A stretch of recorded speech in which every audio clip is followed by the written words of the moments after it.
Good evening. I'd like to call this regularly scheduled meeting of the Somerville Planning Board to order. It is 6:03 p.m. on Thursday, November 18th, 2021. My name is Amelia Aboff. I am the Vice Chair of the Planning Board, and with me this evening are Rob Buchanan, Erin Zeno, Debbie Howard Easton, and Russell Pildes, our new member who's joining us this evening as an alternate. Pursuant to Chapter 20 of the Act of 2021, this meeting of the Somerville Planning Board will be conducted via remote participation. The meeting is being recorded, and the recording can be viewed anytime by using the registration link at the top of this evening's agenda. We will have 6 cases, 2 of which have continued from previous meetings and 4 new. I'll ask the clerk to read those legal notices into the record prior to the opening of each hearing. We also have some other items of business on the agenda, including several sets of minutes and recommendations to the Land Use Committee on items 212540, 212541, and 212606. Please note that item 212471 will not be handled tonight and will instead be addressed at an additional meeting of the Planning Board at 6 p.m. on Thursday, December 2nd. I'd also like to note that on a previous version of the agenda, we had planned to discuss the Assembly Square neighborhood plan update this evening. That was removed from the agenda for this evening. I understand from staff that the city is working with the consultant teams to make some changes following recent feedback, and it will be back in front of us at a later date. It's the board's prerogative to take items on the agenda out of order. So this evening we will handle some administrative items first, including the minutes and a case requesting a continuance, followed by recommendations to the Land Use Committee, followed by our cases for the evening.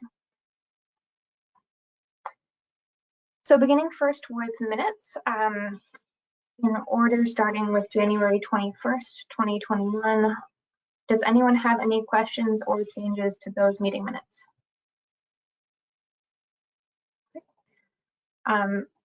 Hearing none, I make a motion to approve the minutes for January 21st, 2021, seconded by the clerk.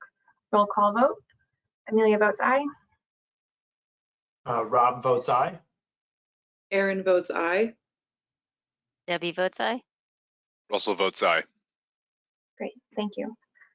On the question of meeting minutes for February 4th, 2021, does anyone have any questions or changes to those minutes?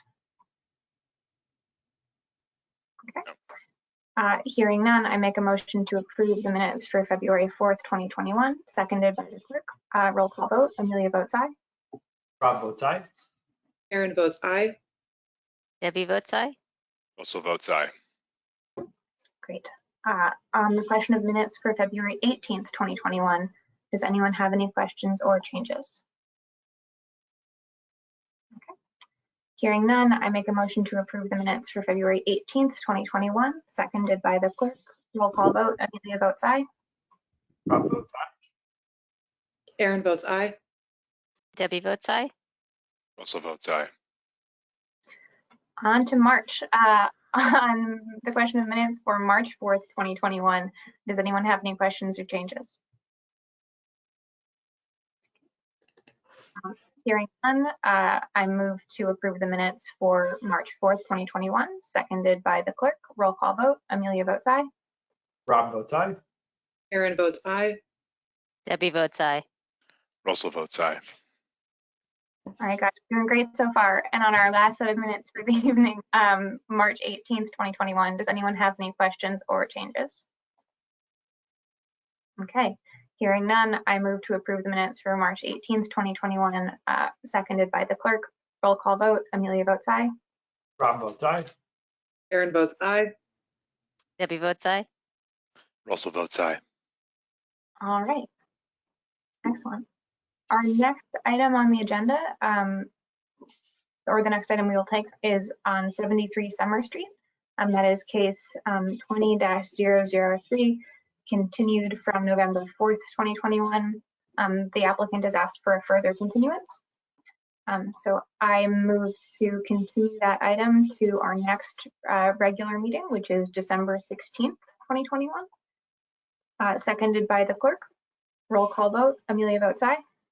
Rob votes aye. Erin votes aye. Debbie votes aye. Russell votes aye. All right, great. We will now move on to the recommendations that we have for the Land Use Committee. And I will ask us to begin on item 212540, 10 registered voters requesting the adoption of a zoning map amendment to change the zoning district of 3 Prescott Street from UR to NR. Can I briefly ask staff to give us any additional context or updates on that item since we last discussed it or heard about it during the joint committee with the joint hearing with the Land Use Committee? Thank you, Chair Buff. This is Deputy Director Dan Bartman from the Planning Preservation Zoning Division. We don't really have much feedback related to this item. We recommend approval at this time. This and a couple other map changes related to the UR and NR district has kind of highlighted a frustration for people who were upzoned into the UR district that just want to maintain their current house. There was no nesting of the building types in the NR district for anybody that was in a lot that's existing like that condition, but then got upzoned to the UR district. So they're living under very strict rules about modifying their building because it's considered non-conforming.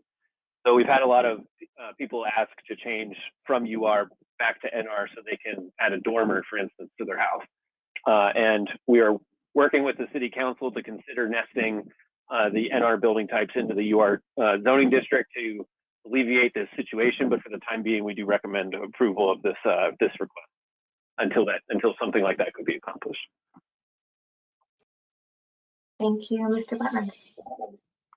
So with that, which I think succinctly sort of recaps the issue, I'd love to open it up for discussion by the board. We did not have a robust discussion in the joint committee.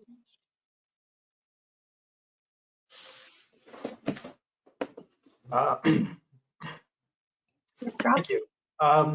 Yeah, I'm happy to maybe say a few words and get the discussion going. Since this is an applicant, generated an owner applicant or an owner generated zoning change, I'm open to their proposal, and I certainly understand they are at the end of a long row of NR, and they just happen to be in the next zoning district over. So similar to some of our other zoning map changes, when you hit upon one that's really at the transition, I personally don't have a strong opinion either way, and so I do look to the public comments and the comments by the applicant. And honestly, based on my review of the public statements that individuals made during the meeting, as well as some of the written comments, I didn't tally it up, but it does feel like it's a little bit of a mixed reaction. So based on that, and I did walk by the site myself just to take a look. Based on that and some of the particularities of our zoning, I'm open to supporting the applicant's zoning change, but I am interested in hearing what my colleagues have to say. I can chime in as well. I think I broadly support what Rob has voiced, which is to say, we've had these scenarios where an owner will request a zoning change to basically one adjacent from what they're currently at. And especially where the plot is right at that border and the decision was made to zone it, one way or another in like next to adjacent categories, NR and UR in this case. I think it, to me, it kind of makes sense to let the zoning reflect real world conditions as those development needs arise. I mean, I know staff has done a great job trying to map what exists to the new zoning, but in some cases it's kind of hard to make a distinction, especially when you're right on the edge. So to me, especially when you have an owner applicant coming to say, hey, I want to develop this property, I want to stay in Somerville, this is going to help me make the best use of this. The new use is not broadly inconsistent with the neighborhood and where it's at, and it's not a, you know, a huge change from what it currently is. I think it would be maybe a stretch if this were zoned MR4 and they want to bring it to neighborhood residential. But when it's, you know, UR to NR, especially when those building types can be, you know, pretty similar, where triple deckers are allowed in an NR district if they're adjacent to an existing triple decker, for example, you know, I would support this type of zoning map change. Yeah, I don't have much more to add, but I'm in agreement with what both Aaron and Rob said, especially because it seems to be what's being proposed is in keeping generally with what's in the neighborhood there. So it's not going to be sort of an aberration, I think, making the zoning change. And it does seem to be, you know, looking at some of the public comment and also the comment from staff, looking to sort of rectify some inadvertent changes that, you know, might be happening, or inadvertent restrictions as based on the new zoning that maybe weren't intended for particular locations. I think that my thoughts align very well with what my colleagues have voiced, in that while there was some feedback in both directions here, that I want to make sure we're not disregarding, that it sounds like this is another element of our new zoning where we're sort of discovering as we go a few areas where there's some nuance that staff is still looking to address in response to items like this. And because of the nature of the site being adjacent to an area that is otherwise zoned NR, and where this was sort of an exception to the rule in terms of the immediate context, I would move that the board make a recommendation to the council that the proposed amendment be adopted, which I've said in the wrong order, so I will say again, I move to recommend that the proposed amendment to the Somerville zoning ordinance be adopted by the city council. Seconded by the clerk. Roll call vote. Amelia votes aye. Rob votes aye. Aaron votes aye. Debbie votes aye. Wonderful, thank you. We will next take up item 212606, requesting the approval of amendments to sections 2.1 and 2.4 of the zoning ordinance. I will again ask Mr. Bartman if there are any additional thoughts or updates on this to share with the board at this time. I didn't personally see any feedback on these items specifically. There's really a number of like definitional clarifications, and then two really valuable changes here. One is the section on the 4th page about party walls and building interconnection that really ISD asked for, so that they can defend the building width and maximum building width and maximum building floor plate dimensions in the ordinance related to a potential building code exemption for interconnecting buildings that are owned by the same property owner on the next lot over. So they were looking for backup essentially when this gets proposed, because it happens outside of our jurisdiction. So we proposed text there, and while we were at it, the last sentence on in that section really addresses how people could build pedestrian bridges across a thoroughfare in between a building. It was just never mentioned in the code, and so people were confused whether or not they could do that. So in our high-rise districts, you could build a pedestrian walkway. And then on the last page, the most important item is probably a section of crossed out text underneath ground story commercial space. I just want to call attention to really what we're doing there is saying the building systems rooms shouldn't front right on the facade on our pedestrian streets, because the point of pedestrian streets is for commercial spaces. And we were seeing too many building systems rooms occupy the frontage So that is being proposed to be amended to just be commercial spaces or lobbies or other egress doors, but not building systems rooms. Thank you, Mr. Martin. I will again open it up to my colleagues for any discussion on these amendments.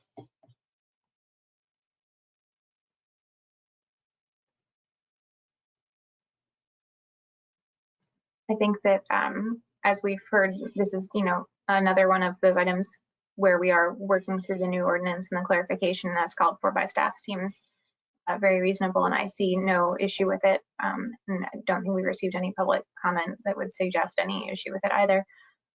So if there are no items for discussion on this, I'm happy to move to a vote. Yeah. So on item 212606, I move that to recommend the proposed amendment to the Somerville zoning ordinance be adopted by the City Council. Seconded by the clerk. Roll call vote. Amelia votes aye. Rob votes aye. Aaron votes aye. Debbie votes aye. All right, excellent. Moving on to item 212541, Comar Real Estate Trust proposing a zoning map amendment to rezone their properties at 299 Broadway and 15 Temple Street from MR5 and MR3 and NR districts to MR6, MR4, and NR districts. I understand that Director Proikis is with us this evening and has asked to open the discussion on this item. Thank you. Thank you for the chance to speak on this a bit. Talking to my staff a bit ago, I had a moment where I realized that, and first of all, thank you all for being willing to step up and be a part of this planning board and be involved in this. And this is really, there is nothing more important to me than having residents of the community who are willing to take a position in a community board and really dig deep into these sort of issues. And I had this moment when I realized that I have been here 12 years now, and the folks on the board tonight we're a different group than the group that was on the board 12 years ago when I was the staff person who wrote the report to bring forward a recommendation, in our case, a recommendation against placing an Ocean State job lot discount store in the site of the former Star Market on this location. And that then opened up many years of conversation, discussion, appeals of appeals, and all sorts of things that have gotten us to this point today, which, while it is only a way stop in the story of 299 Broadway, I think it is the first positive moment way stop on this that we have had in the 12 years that I have been here. And so when you look at the initial proposal here, what we did in 2010, just as this proposal was coming on, is placed the CCD 55 zoning district, which at the time was a real creative, innovative idea cobbled on to the end of our very overly overwhelming old code to allow 5-story mixed use and a substantial amount of housing development on a site like this. Mind you, the code actually would have allowed like a 5-story big block building. It would not have allowed the open spaces, the multiple buildings that are in the developer's proposal today. It actually would have probably made it impossible to do that. It really wanted a big blocky building. And the developer, the landowner at the time responded by proposing the Ocean State job lot, which we positioned required a special permit or at least a section. Yeah, anyway, it ended up, the planning board denied it. There was years of litigation surrounding it, which brought us to the point where we did the Winter Hill plan. And if you look at the picture on the front of the Winter Hill plan, and you look at the proposal that Mark Development, who has this property under agreement, is looking to do, you'll see the similarities in the open space and the buildings and the multiple building strategy that the community came behind as that went on. We had this in a 5-story full district. When we went to the zoning overhaul, we dropped the back half to 3 stories because the neighbors wanted to keep an eye on that particular issue with the lower heights. And then we went through the neighborhood plan. The neighborhood plan then led to an urban renewal plan, and the urban renewal plan said that the Somerville Redevelopment Authority has the capacity to take this site by eminent domain. Now, in recent years in Somerville, circumstances where we've had urban renewal plans, particularly Union Square, we've done actual takings. So the D2 site next to the Green Line, we did an actual taking. In Assembly Square, we've had an urban renewal plan, and I don't know, I know you've been through reviewing projects in Assembly, but one of the interesting parts of the story of Assembly is we had an urban renewal plan that allowed us to do site acquisition, but we never did it. We never actually did a taking in Assembly because Federal Realty Investment Trust was able to acquire on their own all of the land to put together the master plan space to do the project. Sometimes urban renewal results in takings, and sometimes it results in the opportunity to, and maybe in this circumstance it did, and maybe the owner would say it didn't, but to encourage a development opportunity that doesn't require the urban renewal taking to actually occur. In this particular case, at this point in time, Mark Development has had multiple meetings with the community and asked the owner, and with our support, to put in a zoning amendment to actually open up the door to allow them to take a project that they have been building community support around and potentially ask for the possibility to do it. And so where we stand tonight is we have the capacity to be able to say for the first time with the project at 299 Broadway that we can open the door to a development project that has built a lot of community consensus, that has that doesn't mean everybody likes everything about it, but we're at a zoning change level. We're not at a special permit level. That has the ability to create the circumstances in the Winter Hill neighborhood plan, and that allows for the possibility to continue the conversation without having to use the urban renewal tools, which, by the way, despite the fact that we are a willing city to use them, and we have proven that in the past, tend to be more expensive and more time consuming than if a private development opportunity comes in place and we can use that opportunity in this circumstance. So the reason why I'm asking the planning board to support this and recommend support to the city council is that with this zoning ordinance, all it does is it takes a situation that has been an untenable, impossible situation for the last 12 years, and it puts you back in the driver's seat with a development proposal and a developer who is moving along on the steps to be able to propose something that can actually meet the urban renewal plan, meet the Winter Hill neighborhood plan without the need to use the urban renewal powers.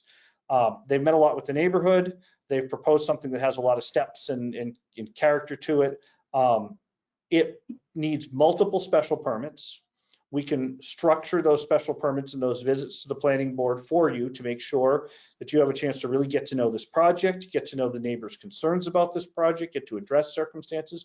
For example, some of the areas they've done 4 stories in the back. They've said, well, we intend to drop to 3 at a certain point, but you can't actually really kind of do a 4-story, 3-story drop there just by the way that the districts are set up. But they've said they're going to do a little less than what zoning allows.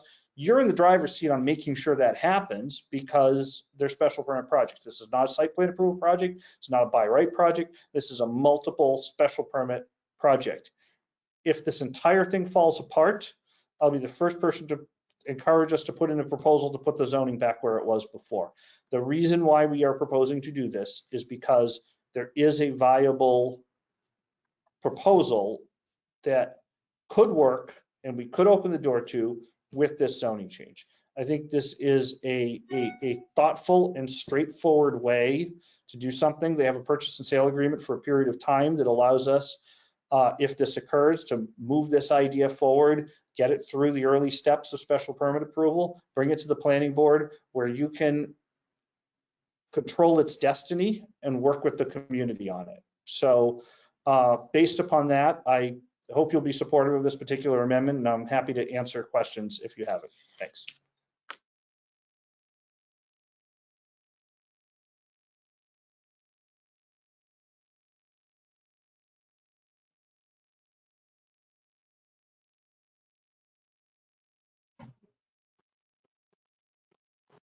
Can folks hear me? Now we Only- can. Yeah. Director Prokes, I'm so sorry. I'm going to ask you to join us again and repeat the very end of what you just said. I'm afraid my internet glitched at the worst possible moment. It is one of the wonders of internet that it glitches at the worst possible moment, and that's quite all right. I guess what I was saying, I mean, the way I summarized this at the end was to say that I believe that this particular project opens the door to be able to have you get a special permit to be able to review this. I hope you'll be supportive of the zoning amendment. I hope you'll send it forward to the council so that the council can pass this zoning amendment so that we can get to the real work. And I would say a lot of the comments received from the community were about that real work, where I understand the importance of addressing a zoning amendment, but when you get a special permit, you can talk about making sure you have all those details right and get a project that I believe we're going to get to a project that we can all be proud of on this site, which is a huge step on something for which I have spent 11 and a half years being relatively pessimistic about. So that's where we are, and that's why I'm optimistic, and that's why I hope you'll support it. Thanks. Thank you.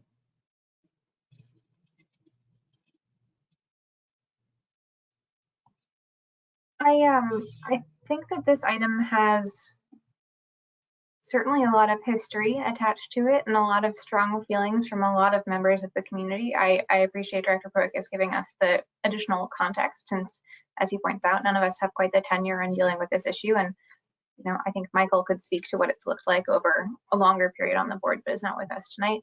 So I certainly have some thoughts here, and would love to begin the discussion by hearing from my colleagues on how what your impressions are. Debbie. Yeah, thank you. I've lived here 20 years, and I'm trying to remember if the Star Market was even open when I moved, or it maybe soon after it closed. So I'm comforted that there's going to be a multiple permits required that will be coming before us. Should this amendment change, that we can really work there. Definitely, I think overall there was positive response that something may be actually happening at this site by the neighbors, but obviously concerned on certain issues. But I would recommend the zoning change, just so that there is a possibility of something going forward, with the understanding that the specifics and making sure it works with the community and the neighbors, that those are things we can deal with as the permit process goes forward.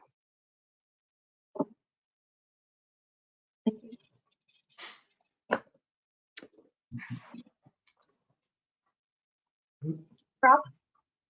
Thank you. Yeah, I had a couple just quick questions. One is, I was reviewing the application materials that were submitted. And my recollection during the public hearing was that the application kind of, noticed in the 11th hour as they were getting ready to submit, that they needed to or wanted to change the pedestrian oriented street designation for about 50 feet on Temple Street.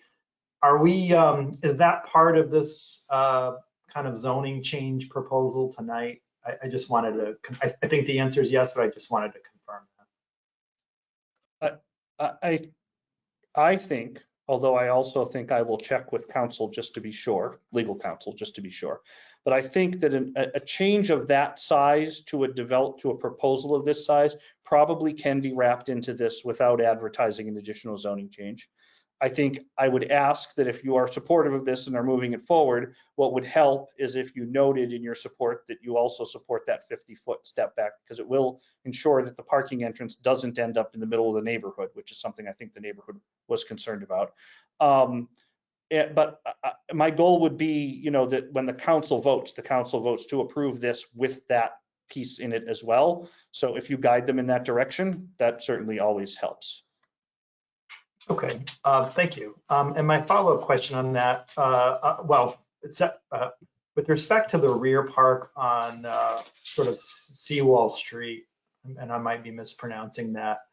I think the question that had come up during the public hearing was, at this point, would it be a possibility or appropriate to zone that rear portion civic space, or would that be something that would be done, at a later point or, through the process of special permit review.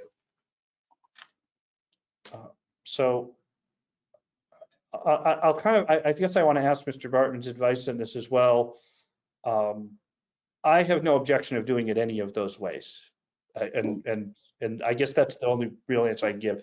If the community felt it was a comfortably stronger situation, if that piece was designated civic now, we consider it. I don't know if it has any impacts on the rest of the project though, which is why I think that I would benefit from Dan's perspective and anyone else's on that. But if you feel as if that's something you want the council to talk about and you put that into a recommendation, I think that it's a worthwhile topic to address. Chair Aboff, if I may. My understanding is that the team themselves had discussed including that and had gone back and forth. Their intent is to build a civic space in that area. What they don't know is whether or not they need to locate like a utility easement through it. They're considering putting a stormwater management tank underneath the space. And so with unknowns related to that, but knowing that they want to put, treat the surface as a civic space, but the unknowns underneath and what might have to maybe occupy the edge of that space as a piece of utility equipment, they held back on designating that as civic space for the time being.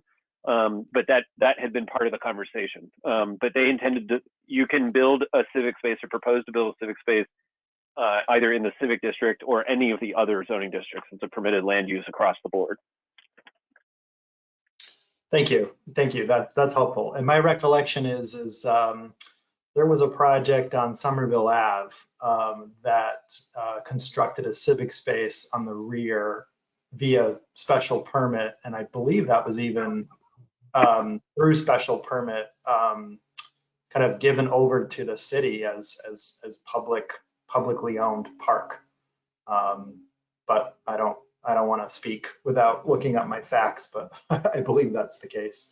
My last question was, is there anything in this zoning application that locks us into a location for the parking garage exit and entrance? Meaning, I think I raised a question during the public hearing about the possibility of either, a two-way entrance exit on the lower end of Broadway, or maybe even just a entry or exit through the existing curb cut. Does this application preclude that conversation from happening? I guess, Madam Chair, if I may, Yes. You can't place you can't create a new curb cut on a pedestrian street. So if an area is marked pedestrian street, then you can't put a curb cut there. So the challenge, I guess, that I have related to this is that if there's an area where you think you might want a parking garage entrance, you might want to make sure that a pedestrian street designation does not exist in that area. With that said, if there is a area where you remove a pedestrian street designation, and again, Mr. Bartman can describe this better than I can, there are areas, there are other implications of doing that you're sort of letting the developer off the hook on, for example, required first floor retail space and stuff like that, where that designation occurs. There's nothing in the zoning amendment proposal that precludes a parking garage, but there may be something in the zoning that already exists, if that makes sense, where the pedestrian street already is, that precludes a parking garage. So if you said you might want an entrance here or here, and there are two separate spots, you should make sure to remove the pedestrian street designation from both of those spots. Then in the special permit hearing, you can have a conversation about what does or doesn't make sense. I guess that would be the best way that I would describe it. Although I believe, and again, Mr. Bartman can correct me if I'm wrong, if you're using an existing curb cut, that is okay, that doesn't apply.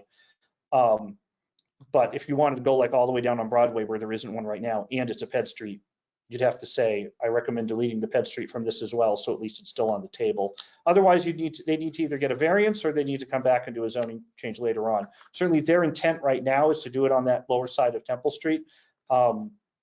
I think that makes sense, but at the same time, I also understand things go through public hearing conversations and ideas come up and people want to do stuff. And if you want to be more flexible, just keep that in mind.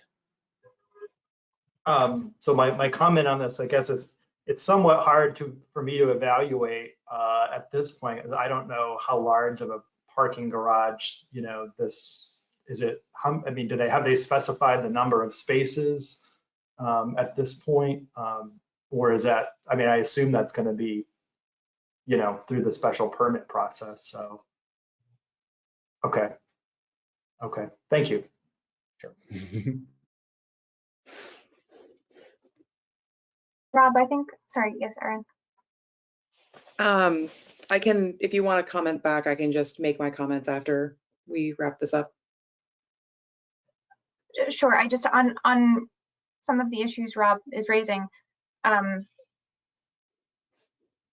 think they're an excellent example of one of the main concerns that I have on this project, which I'm happy to speak to in more detail. But this is an unusually large site to be this underdeveloped in this part of the city. It's a site that a lot of neighbors and city staff have invested a lot of time and energy into planning for, and want to see it realized in a way that responds to the visions that have been very carefully articulated over a long time with a lot of planning.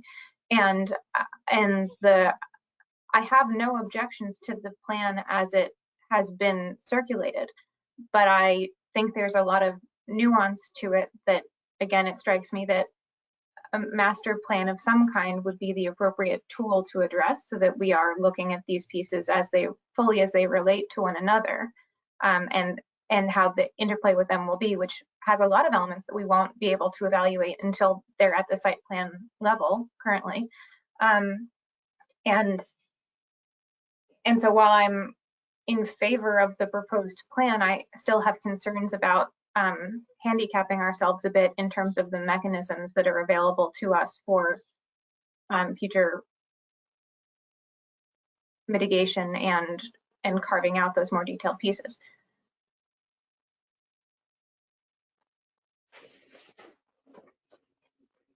Director Bogus. If I may, Madam Chair, thank you. I'm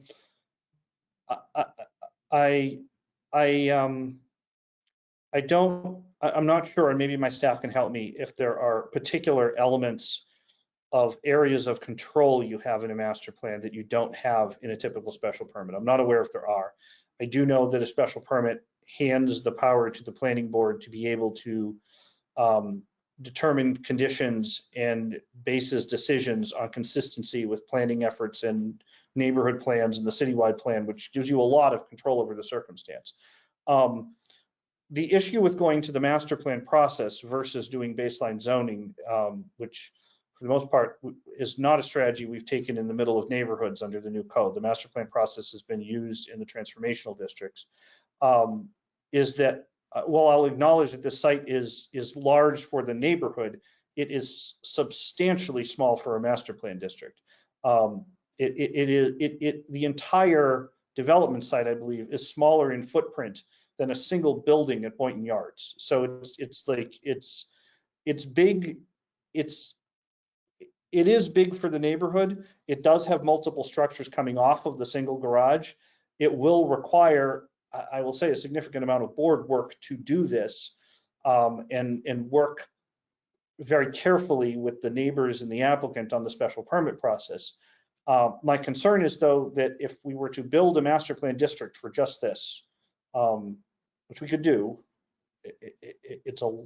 it would take a lot of staff time and work to do. And I'm not sure, and my staff can tell me better than I can, if it will actually give you any more control over anything. It may just slow things down. And I'm not that slowing things down is a horrible thing. It also may just add staff work, which, by the way, is something I'm constantly concerned about. But I hear you that you want to have that control, and I think the special permit gives it to you. I guess I'll lean on Dan and others to tell me if there are anything in particular that it doesn't. I mean, we'll still address mobility, address public space, make sure we have great public spaces, work with the community through multiple neighborhood meetings. I think all those things still are in this zoning process.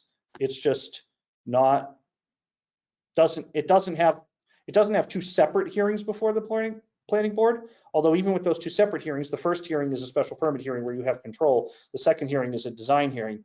I mean, if you really want to separate those two things out in a certain way, we can still find ways to do that under the current master plan. I guess I want to work with you to figure out how to do that, but I'm concerned that writing our own master plan district is a lot of steps to take to end up in what I think is potentially the same place. If I can just respond, I understand I think I understand the complications of the master plan district as the solution here, and would love to hear from you or from other members of your staff on whether there are any tools we haven't yet thought through that might be less burdensome. But I guess the concern that I feel is still not fully addressed, and is absolutely a worst case scenario concern, but frankly, this is a site that's seen a lot of worst case scenario outcomes so far. So I'm a little bit anxious about opening up the possibility of another one, is if this developer were to give up on this plan, having upzoned the site, sell it to multiple different parties, and we would be back at square one with the SRA wanting to take some kind of action, but potentially in a situation where there were more viable as of right projects that didn't need a lot of different types of discretionary permitting that no one wanted to see, but which were then enabled, with the developer, with an owner who was less dedicated than Mark Development seems to be to participating in the public process, and for which it would be more complicated to pursue that taking, because there would then, in much the case same way we've had trouble, I think, assembling the full corner under the current urban renewal plan, have multiple pieces in play as opposed to only a couple of parties to be pursuing. So I'm very happy to have those questions and concerns, addressed and put to rest. But that's my concern here. And Madam Chair, if you don't mind, those are really, really good questions. I want to split this because there's one piece that you asked, which I think are there other options to look at, which I think I'd leave to staff to answer. I will say on the specific set of worst case scenarios, I believe that we are in a good place with having control in worst case scenarios. And there's a couple of reasons why. First of all, one of the fundamental rules in the Massachusetts zoning code is that zoning changes are retroactive to the date of their advertisement, which means that if something wacky starts to happen here, I don't actually need to change zoning back. I need to advertise to change zoning back and then follow through to do it. And it becomes retroactive to that date, which gives us a lot of control in circumstances where things start to go wrong. Of course, if things need special permit as well, the greatest tool of all is for you to deny the special permit if it's wrong. And I will tell you, having spent 10 years fighting the last one and defending the denial on behalf of this board, you'll see we have no problem in this city defending a board's denial if we think the project doesn't meet our values, doesn't meet our conditions, doesn't meet our standards, and doesn't work right. I'd have to think a little bit more about the details about dividing the land and trying to find like below threshold developments that suddenly meet the 6-story, 4-story, and that we wouldn't want. And if those happen, again, I think I would lean to I'd set zoning back if that sort of thing started to happen. And of course, the end of the day, with a vote of the city council to authorize funds for acquisition, the SRA can do a land taking on a site like this relatively quickly. Now, ideally, if we were going to acquire, I would like to acquire with a developer on board, because that puts us in a position where the developer can backstop and protect us from the additional legal costs. But if I didn't have a developer on board, we still have the capacity to do the taking now that the entire urban renewal plan is in place. So I have 3 or 4 available ways to address this if something goes wrong. All of those are possibilities. But to answer your other question of whether or not there are other options of ways to structure this other than master plan and underlying, I'll leave it to others.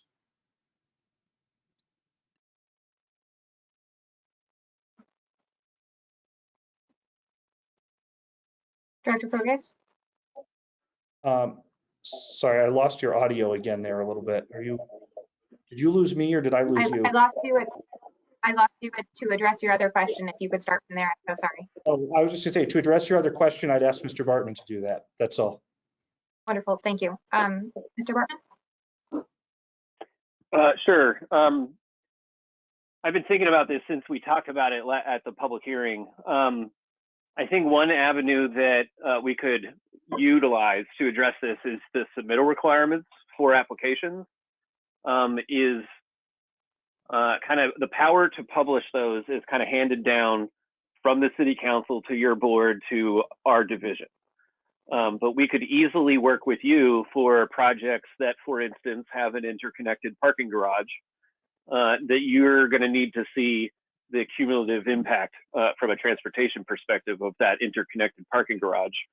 And, you know, whether or not that's handled at a preliminary hearing or that they include that with every package or something like that. The real thing that I think this type of project will have to achieve is replicating some of the ways that master plans are presented to everybody in identifying, here's our overall concept, and then here is building one that is part of that concept, and then here's building two that's a piece of that concept, and then here's civic space one that's a part of that concept. And that's going to require them to behave in kind of a methodical, regimented way. I think the main challenge is that I've witnessed neighborhood meetings not pay attention to the details because they've had too much presented to them. And not just the neighborhood, but the Urban Design Commission, you know, if they were presented 4 buildings simultaneously, you'd lose the details, right? So I think getting them to split up the project and handle it through multiple neighborhood meetings for like maybe 2 buildings combined, and then another building in a civic space, and then a third building, would allow people to pay attention to the details for each project, while separately they're having conversations with you about things like transportation, transportation access in and out of the site, whether by bike or pedestrians or cars, transit. Where's all that stuff? That needs to be understood from a high level. This whole block in its entirety is being, you know, proposed to be redeveloped. So I do think we have capacity to at least amend the submittal requirements as, you know, supervised by you all, if you would like to do it that way, or we could put together a proposal that you would then review to kind of replicate a review process that demands that they explain things to everybody in its cumulative picture, if that makes sense. That the submittal requirements are an area that doesn't take, you know, public hearings to adopt, to amend. There's not advertising requirements because it's about the information that the applicant has to provide during the different phases, and we have the ability to kind of amend that on the fly. The thing I'll point out is that we probably have at least, even if this was adopted this calendar year, we probably have 6 months roundabout where they're going to be going through the neighborhood meetings and the design review and then another neighborhood meeting before they ever reach the planning board again. And that's, in my opinion, ample enough time to figure out how we might handle, you know, projects that are integrated on this scale with each other if we needed to publish submittal requirements to achieve that goal. I don't think we need 6 months is really what I'm saying. But the permitting process itself, just the preliminary steps, takes some time to get through. So they're going to have to progress through that. And we can work with the city councilor, and Councilor Klingon, I'm sure, would coordinate with us to kind of split this up so it's presented in digestible chunks to the public. And Mr. Bartman, thank you for that.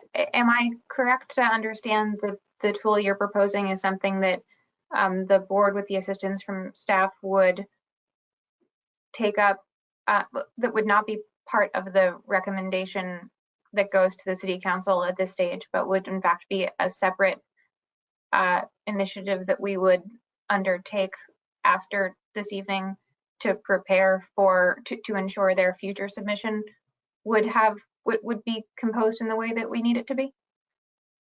That is correct. This would be like a project that we all take on in response to you recommending that you find this, or you're going to recommend this, and then we would carry it out, you know, over the course of a number of other meetings. Thank you very much, Mr. Bartman.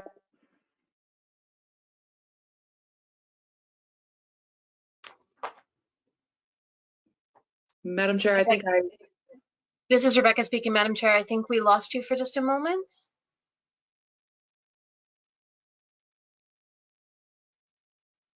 Madam Chair, I think you're back. Are we back? Yes. Yes. Sorry. Erin, I think you've been waiting to speak for some time on this, so would love to hear your thoughts. Yeah, and actually, thanks for giving me time to gather them. In general, I think my concerns roughly echo Madam Vice Chair's concerns, which is for something of this size and complexity where we do have a connected underground parking garage and multiple buildings, I would, I'm happy to support it, especially considering that we have mechanisms available to be able to take this project as a project. The individual building components might be digestible by the neighbors in individual chunks, but the traffic impacts are going to be a site-wide concern. And it's going to be, I know for me, it's going to be hard to really evaluate a special permit on what the transportation impact plan looks like for that when it's, this special permit and this special permit and this special permit, but it's all really one parking garage. So I'm happy to hear that there's a way that we can do submittal requirements that we get basically all of the special permits at the same time, so we can see how they interact with each other. My sort of other thoughts on this particular zoning map amendment is I was really happy to see the public comments, especially how the developer was talking to the neighborhood, reacting to the neighborhood, and then making, visible and communicated changes. I think it's, we hear about neighborhood meetings that are more perfunctory in nature, where we listen to the neighbors and then we do what we want. Where in this case, it seems to actually be a developer working with the neighborhood. And this combined with the avenues that Director Prorakis enumerated that we have to be able to basically stop the worst case scenario should this go off the rails. I think that combined with some of the things that Mr. Bartman was just talking about is what makes me comfortable going forward with this. And those are really my thoughts. I think we get into some of the specific detailing of the special permits and things like that later on. Maybe one last comment, just looking at my notes here. It would be really good to get a very consolidated list of the things that the developer is selling us on right now, so that in a year's time, when we come back to those special permits, we can look at it and say, hey, this is what the neighborhood was really excited about when we changed the zoning. Now that you're bringing us this project, how close does this actually look to what you sold us? And obviously we'll still have the neighborhood plan. So how close does that look to the neighborhood plan? This is really just more of a maybe administrative comment, but building on some of the neighborhood comments about having seen developers backtrack in the past, both in this particular and other conversations that we've had. Thank you very much, Erin. I think I'm getting this sense that with the tools and conditions, or the types of tools that have been laid out by both Mr. Bartman and Director Prorakis, that this board is feeling comfortable in moving towards a vote on this item. Before I make a motion, I would like to ask Mr. Bartman to help think for a moment about the kind of language we would want to use to articulate the points that have been raised this evening. I think I would like to make a motion that the board recommend the proposed amendment with an understanding that the board will move forward in carefully considering the submittal requirements that will be needed for this applicant, and that the council use any other tools at its disposal to condition, to communicate very clearly in this map change that the expectation here is that the plan that has been socialized will be the plan that is put forward, and that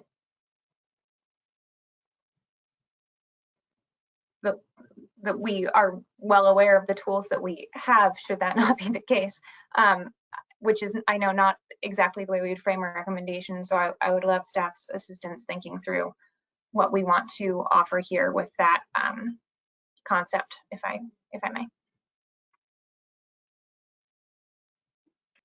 Madam Chair, if I may, one of the things that we always do is formalize the language of all the votes and then run it past the chair when we issue these recommendations. So in the same way you could, make that motion, and Rebecca or Raisa will write it up in a kind of organized way that reflects your motion in a more buttoned up manner, for example.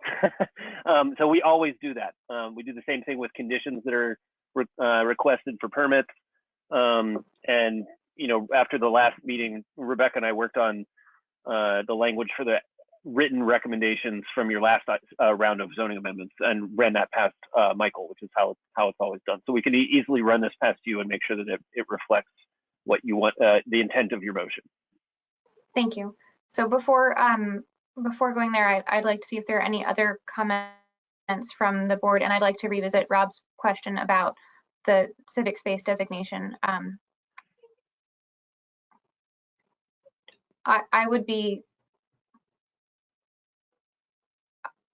I'm not sure what would have caused the applicant to, sorry. Do we want to push for that designation to be made as part of this, or does the rationale that was relayed to us by staff address your concern, Rob, for the time being? Yeah, I'm happy to speak a little to that. I think the rationale that the staff gave, and I can understand the context, that I would hate to put a, make the zoning complicate the project as we understand it today, when I think we can effectuate the civic space, via the special permit process. So I would be comfortable moving forward without, adding it at this stage. So I'll leave it there. Okay. Anything else, Debbie or Erin? I guess I would broadly agree with that. I would love to see this zoned as civic space, just so that, someone says, hey, this is going to be a park, and then we actually get a park because it's zoned to be a park and not a park or a house.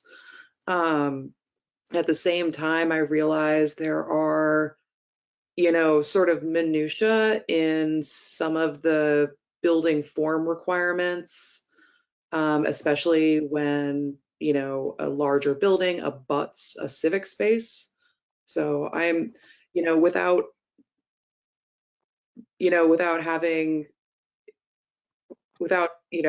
basically I would defer to Mr. Bartman here, if he thinks that the civic space wouldn't preclude some of the buildings that have been promised in that MR3 sort of strip right next to it. That's sort of my concern. I generally agree with sort of keeping the NR. If we don't think that we're going to realize there's a problem with civic space until it gets to special permit time, which I think is a potential concern. And then the other thing I'll bring up is I do generally support moving back that pedestrian street on Temple to allow the parking garage, or at least allow the exploration of that parking garage entrance and exit there. So I just want to make sure that I mention that for the record. Thank you. Debbie, anything else? Okay.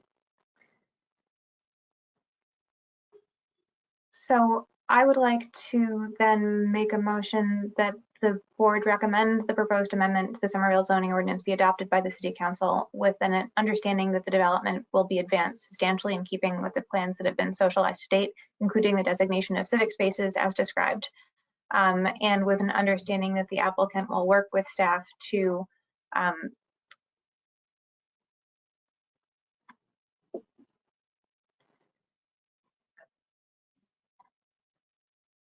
bring this board site plan and special permit applications in the clusters that are most coherent and in keeping with our soon to be updated submittal requirements for this application. And that the pedestrian streets item be included for clarity in this recommendation. Seconded by the clerk. Roll call vote. Amelia votes aye. Rob votes aye. Aaron votes aye. Debbie votes aye. Great, thank you all. And can I just add, I'm very hopeful that this goes through as we expect. Fingers crossed. Agreed, absolutely. Thank you, Director Progus and Dan, for your patience with us on this item. All right, moving on then to cases for this evening. The first proper case on our agenda to discuss is 371 Highland Avenue, which is Planning and Zoning 21041, continued from November 4th, 2021. I believe the applicant has submitted new information, so we'll begin by opening the floor for presentation from the applicant. I am not at all sure who needs to be unmuted to speak on the applicant's side. Madam Chair, this is Rebecca speaking. I believe that Ann Vigorito has her, Attorney Ann Vigorito has her hand raised, so I am going to unmute. Oh no. I am good. Yes, okay. I've unmuted Ann Vigorito. Thank And you, Ann- Rebecca. Yes, I'm sorry. Thank you, Rebecca, Madam Chair, members of the board, Attorney Ann Vigorito. I am also joined by Will Chalifant from Calsa Design, as well as the applicant owner, J&C Realty Trust. That would be Christopher Palvitas. We also have Steve Saragusa, who can sign in quickly if there were any questions. I know we had him at the last hearing, but you know, there didn't seem too much. I know he did speak, but if he is necessary, he can sign on. So, Madam Chair, if you like, we could do a brief recap, or I could have Mr. Chalifant go through the updated, you know, corrections, if that would please you. If we could please hear from Mr. Chalifant on just the updates, that would be wonderful. Thank you. All right, thank you. Good evening. This is Will Chalifant from Calsa Design. So just a quick summary. Our revisions were basically some clarifications and some unfortunate typos related to the zoning chart, specifically the long-term and short-term bicycle count and whereabouts those racks were located. So I'm just going to quickly go to the site plan. As previously shown, but not properly notated, the building bicycle room contains 22 long-term spaces located effectively adjacent to the lobby and the main entrance to the building. And the 6 short-term spaces we're providing are here. I hope you can see my cursor, but located here along the new sidewalk and sort of paver strip here with the new street trees that we've shown. So we've got one here, and one here, which can each house 2 bicycles. And those are really and I think there was actually some question about whether it was 22 or 23 units. So it's 22 dwelling units. Thank you very much. Because we have new information tonight, we will open it up to public comment or public testimony. But before I do that, are there any other questions from the board at this time?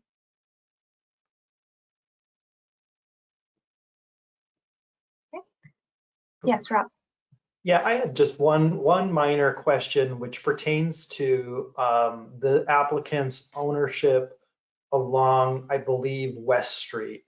I just want to confirm that I guess what we're seeing on your plans with respect to the sidewalk and the kind of trees along the private way, that's not land you own. That's just, you're just displaying kind of the existing condition, or are you indicating that your project will somehow change the condition along that private way? Sure. So this is Will Chalfant again. There's a nice row of existing trees there that we do not own, but the intention is to maintain those, protect them. I believe we did provide a report to the city arborist outlining those trees.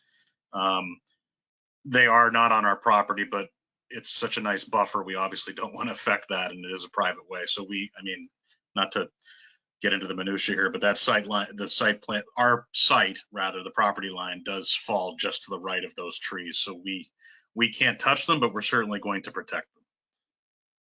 Got it. Thank you. Mm-hmm.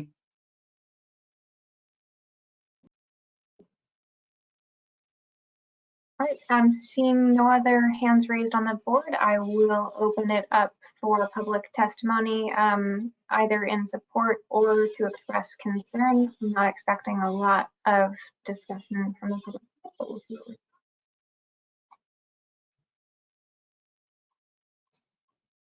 Madam Chair, this is Rebecca speaking. I am seeing a raised hand by Maria Marshall.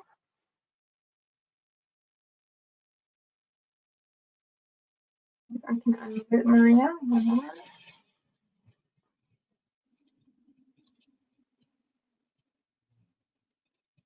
Maria, you are self-muted. You're unmuted on our end.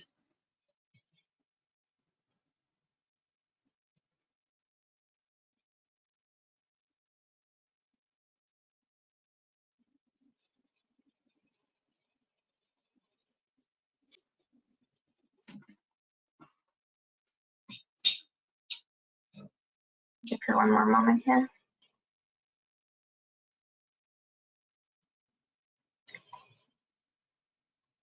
All right, it looks as though she's taken her hand down. So I'm not seeing any other people wishing to speak at this time. Staff, anyone I'm missing? Madam Chair, this is Rebecca speaking. I do not see any further raised hands. With that, we will close public testimony and turn it over to the board for discussion on this item. Debbie. And not so much discussion, because I know we kind of had a very detailed discussion of the last go around, but I actually just noticed a typo in the staff memo on the conditions, the permit conditions, and regarding the number of accessory parking spaces to be offered. And I think it says 3, and then the parenthetical says 4. So I just did want to point that out, just so it gets recorded appropriately as the staff desired. Madam Chair, this is Rebecca speaking through you to Ms. Easton. Thank you for pointing that out. We will make sure that it's corrected before the decision.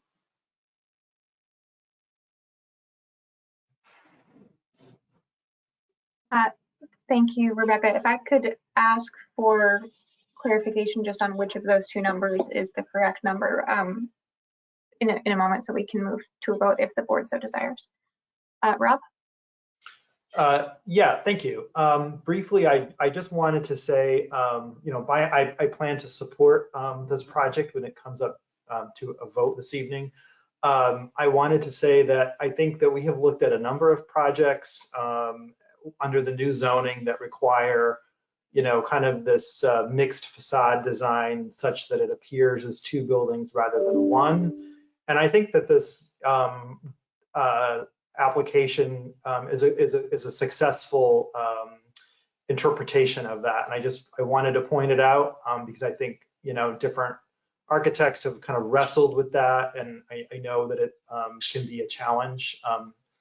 to design. So I think it's thoughtful in sort of complementary materials, different cornices, and I think it really does kind of fit into the neighborhood, despite obviously being much higher density.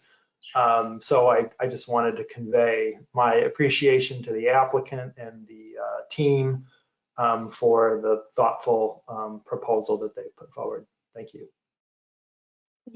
And I think we get an answer from staff on the parking clarification. Andrew?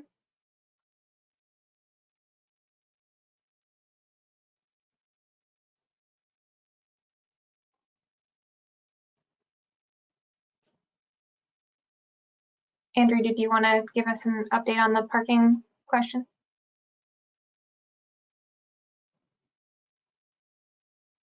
Andrew, this is Rebecca. It seems as if you are unmuted. Are you still having some troubles?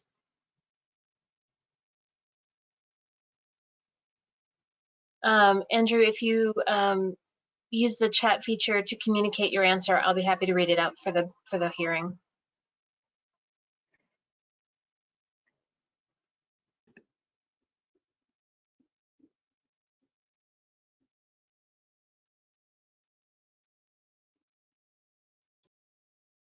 The correct number is 4, Madam Chair. Thank you very much, Rebecca and Andrew, and thank you for identifying that, Debbie.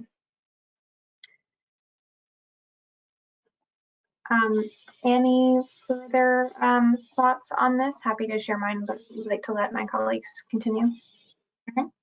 One quick one on the topic of typos in the staff memo. I did notice the parking or the long-term bicycle condition is 23 and not 22. I would maybe support the 22 and think of this just as a typo in the conditions in the memo. Also, I know we talked a little bit about it last meeting, but I just want to reiterate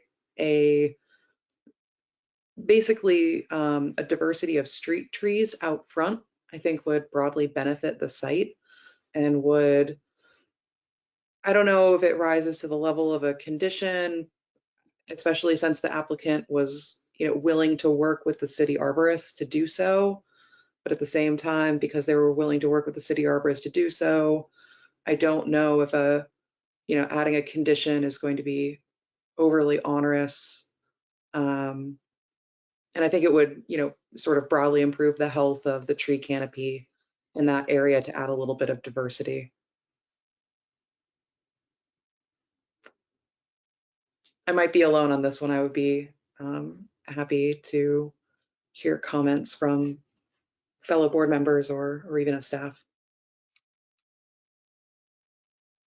If I can ask the applicant if they would be open to such a condition, specifying the diversity of street trees. Thank you, Madam Chair. Ann Vigorito again. I know we've stated previously we would work with, the owner applicant would work with the city arborist. I don't think a condition will be fatal. I think, this applicant owner will stands by his word. So I'm sure, the condition will be just a formality. Great, thank you very much. And Madam Chair, through you to Ms. Gino, I think that the way to phrase this condition would be that the board will ask the applicant and owner to work with the arborist, the city arborist, on selecting an appropriate range of trees, an appropriate mix of trees. Would that be acceptable? that very much works for me. Thank you, Rebecca.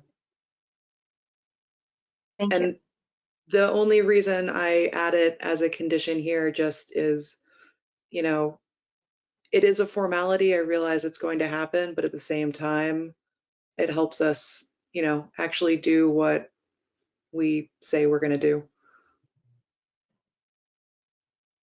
Ms. Gino, that's fine. This is Ann Vigorito again.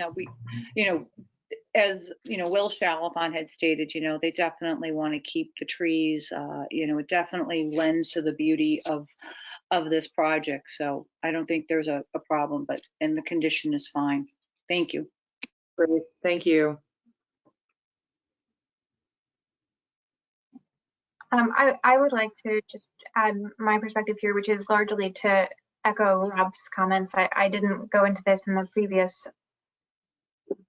when this applicant was previously before us, just because we were, I think, running through a few items and this will be back on the table. But I also think that this is a fantastic example of a team's response to the requirement to have a building so large sort of appear into portions. I think that the end result is contextual and harmonious, and I know that the Urban Design Commission also, you went through several iterations with them, and would like to thank the applicant team for their cooperation and work with the UDC, because I think that this is a shining example of the type of outcome we are looking for from both that element of the ordinance and from the UDC's role. So thank you very much for putting forward what I think will be a really excellent project in that way. Madam Chair, thank you so much. This is Ann Vigorito again. We, as a team, this has been a great team to work with, Will Chalifant, myself, and our applicant here. He really, he owns this site, and he will be a fabulous, neighbor here. And, he's going to own the site. It's going to be for rentals. So, we're very excited for this project, and we're ecstatic that the board, really likes the design and the entire project. Thank you very much. Thank you. All right, so the ordinance requires us to consider a number of specific items in relation to the two permits that we would be voting for tonight. So I'm just going to briefly go through those. For site plan approval, we are asked to consider the context of the comprehensive plan and existing policies in the area and standards established by the city, the intent of the zoning district where the property is located, and the mitigation proposed to alleviate any impacts attributable to the development.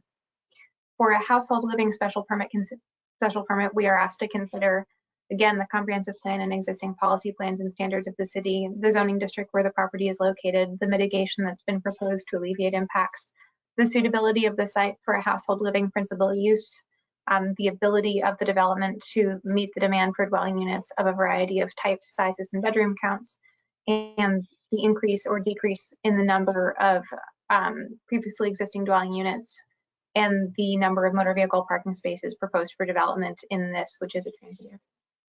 So I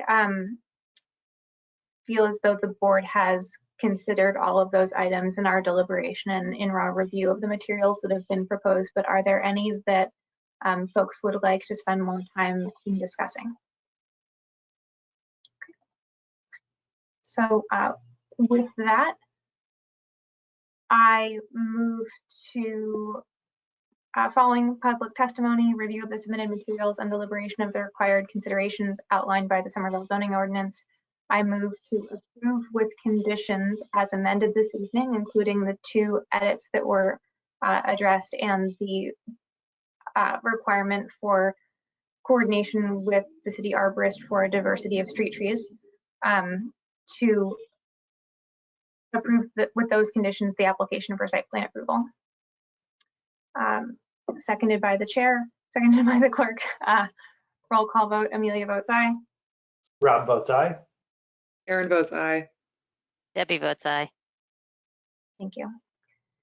And further, following public testimony, review of the submitted materials, and deliberation of the required considerations outlined by the Somerville zoning ordinance, I move to approve with conditions, again with those two provisions and the street tree comment, the special permit to establish a household living use. Seconded by the clerk. Roll call vote. Amelia votes aye.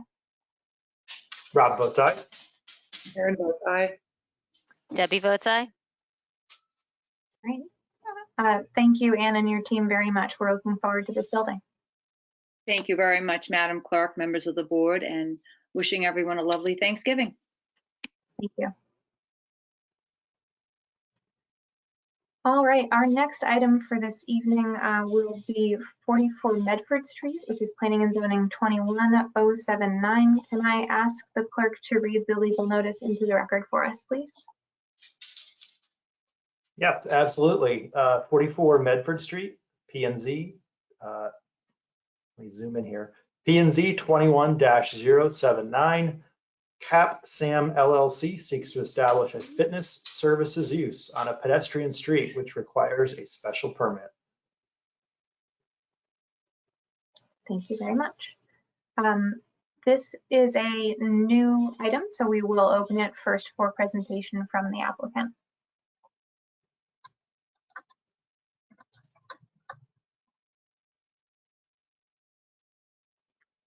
Madam Chair, this is Rebecca speaking. Yeah, I'm recognizing that Adam Dash has his hand raised. Adam, I have unmuted you. Can you please name your team? Thank you. Can you hear me? Yes. Super. Adam Dash, 48 Grove Street in Somerville. I am here with my team from Cap Sam LLC, Piseth Sam and Emily Kaplan, if you want to promote them as well. I also have the plans if you want to give me some screen sharing capability, although this is about the use, not really the plans per se. So Cap Sam LLC is seeking to establish a special permit to establish the fitness use business in the first floor storefront of the new building at 44 Medford Street, which is the old La Hacienda site, pedestrian street district.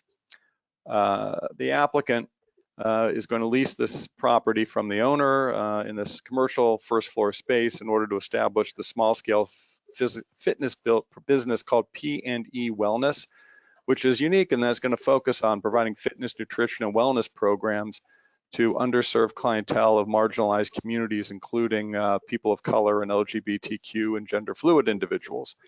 So the applicant is going to provide a safe space for these clients to work out, receive wellness and nutrition services in a judgment-free environment, which is a unique spin on the fitness use that you typically would see. The space is fairly small. It's 1,200 square feet. I do have, let me see here if I can.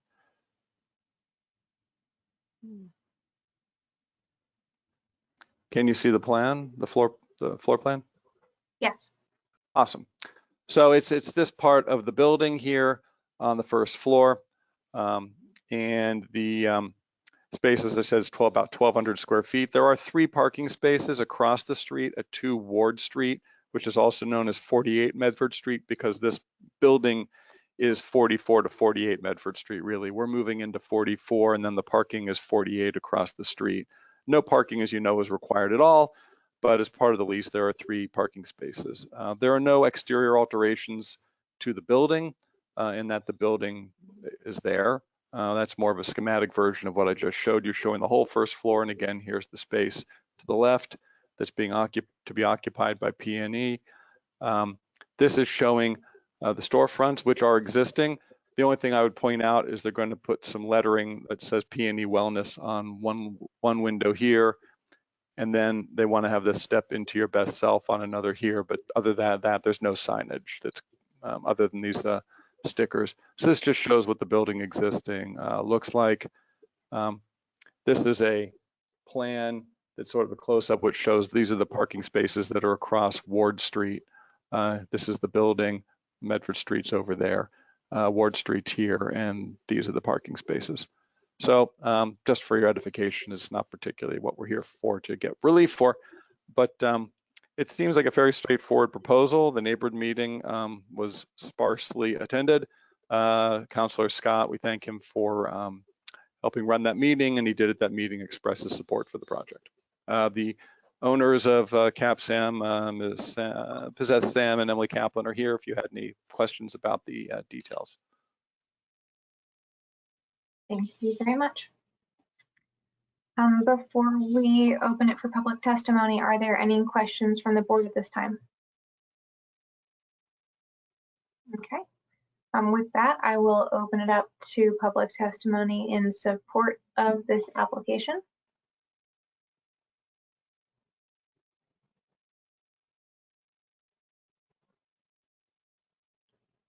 I do not see any hands. Staff, see anyone I'm missing? Madam Chair, this is Rebecca speaking. I do not see any raised hands, no. Okay, and opening it, so closing that portion of that and opening up for public testimony in opposition or to express concern.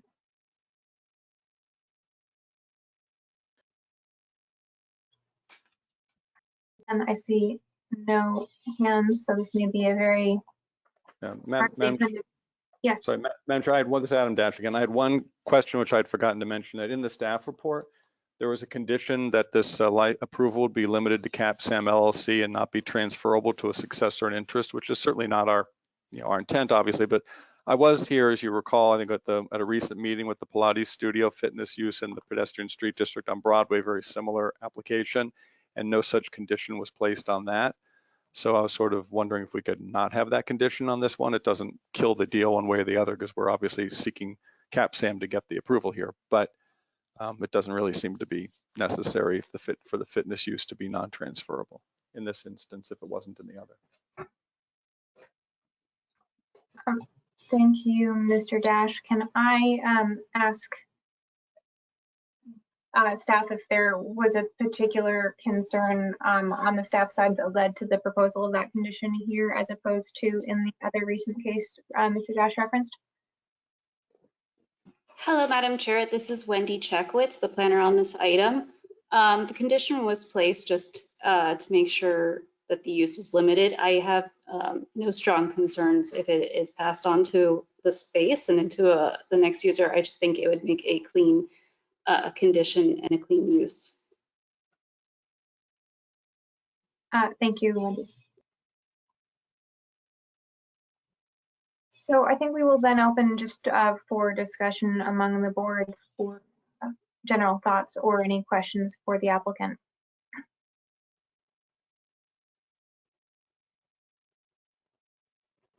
Yes, Rob. I don't have any comments. I'm largely supportive of this. I think this is a great opportunity to fill a vacant storefront, and I think we have a lot of them in Somerville.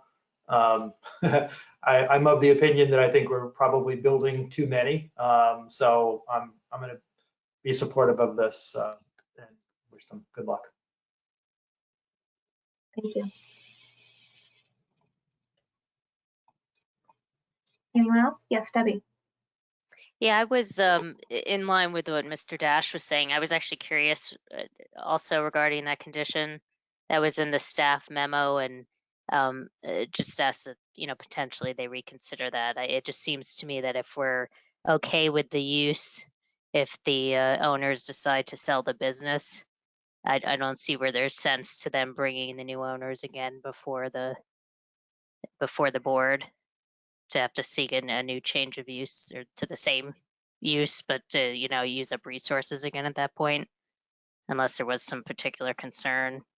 I could see if it were obviously a liquor store where there's sort of a little more intel that goes into the owners, with those sort of licenses, but I didn't necessarily see the need here. Thank you. Can I ask for clarification from staff whether the proposed condition and the language not transferable to any successor in interest was meant to reference, was meant to require a different owner who could continue operating the business begun by CapSam to return to the board, or whether that would be, if we remove that condition, it would be translatable to any other fitness use? I'm sorry, I'm just not familiar with the details of the language proposed here. Hi, Madam Chair, this is Wendy Checkwitz. So the condition was meant to, if any other fitness use took the space, they would have to come to the board. I did make that as a condition just to make sure there was no confusion or issues with the next potential use that goes in there, potential owners. But I do not have any strong opinions if you would like to remove that condition. Thank you.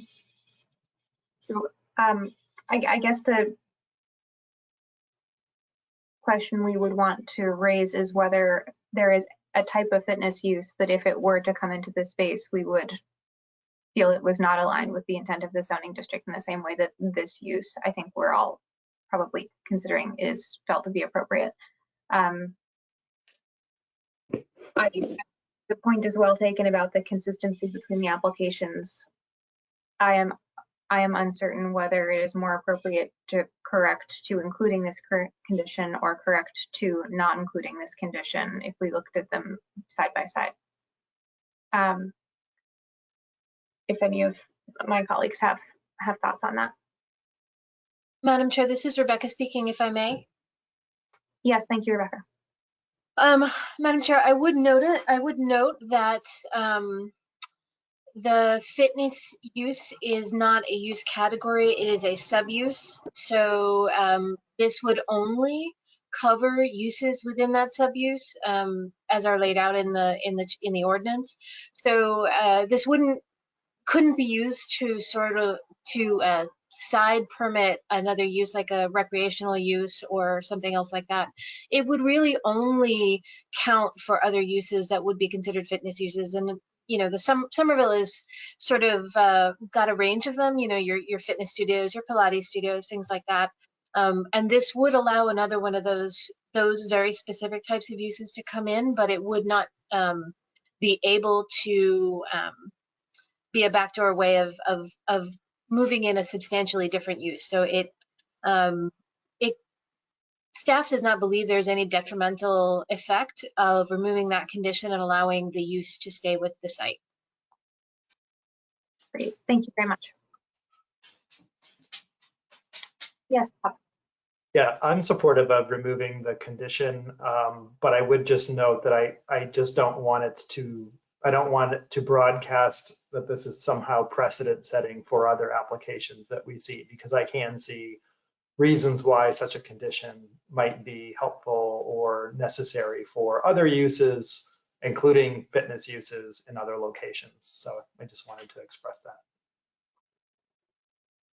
Madam Chair, if I may. Yes, thank you, Rebecca. This is Rebecca speaking again, through you to Mr. Buchanan. Just to clarify, nothing that the board does, because you're charged with taking up cases one at a time and considering their own specific locations, specific requirements, and the specific findings and considerations laid out in the code for those particular uses. No precedent, no vote that you made here to remove a condition because there was no specific impact to assign that condition to address.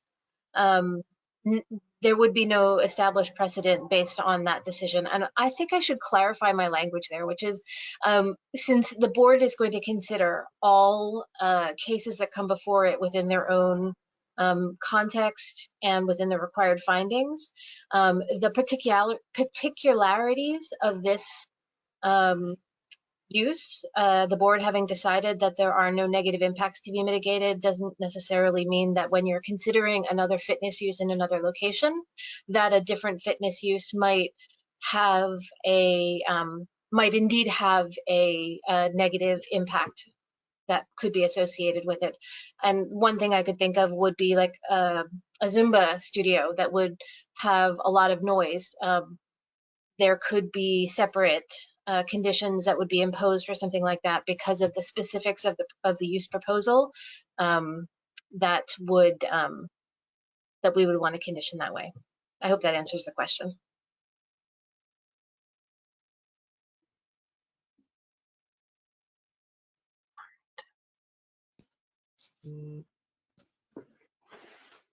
So I feel as though we have perhaps reached the end of our discussion on this item, unless other members of the board have other comments. So I would like us to again discuss the required considerations identified that we need to do under the ordinance, which for this special permit would be the comprehensive plan and existing policy plans and standards established by the city, the intent of the zoning district, the maintenance of a diverse blend of commercial uses in the neighborhood, the existing concentration of this use in the same category in the neighborhood, the availability of the same services in the neighborhood, and the available of comparable commercial spaces. Feeling that this is appropriate on all of those points and based on our discussion, I will make a motion that following public testimony, review of the submitted materials, and deliberation of the required considerations as outlined, I move to approve with the amended conditions as discussed this evening, so removing the successor and interest condition, but otherwise including them, to establish a fitness services use on a pedestrian street. Seconded by the chair. Roll call vote. Amelia votes aye. Rob votes aye, seconded by the clerk. Rob votes aye. Aaron votes aye. There we go. Debbie votes aye. Russell votes aye. Right. Thank you very much. Thank you, Madam Chair. Thank you, members of the board. Have a good evening. Congratulations to P&E Fitness.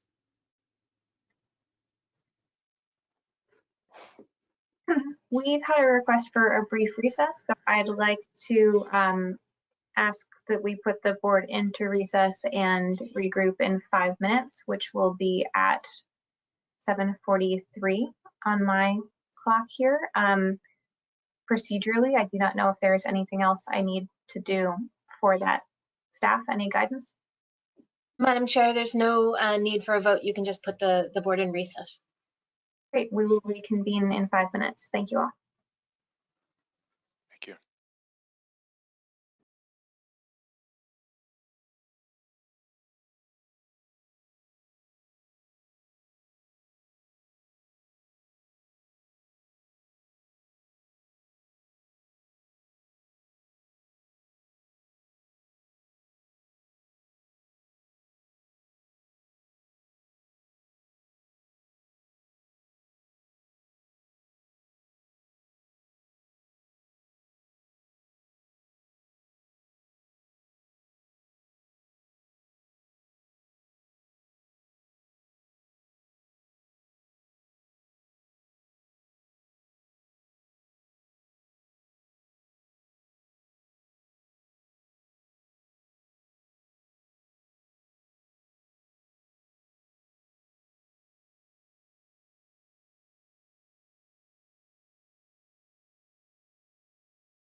Welcome, Russell. I didn't get a chance to do that when I first got on.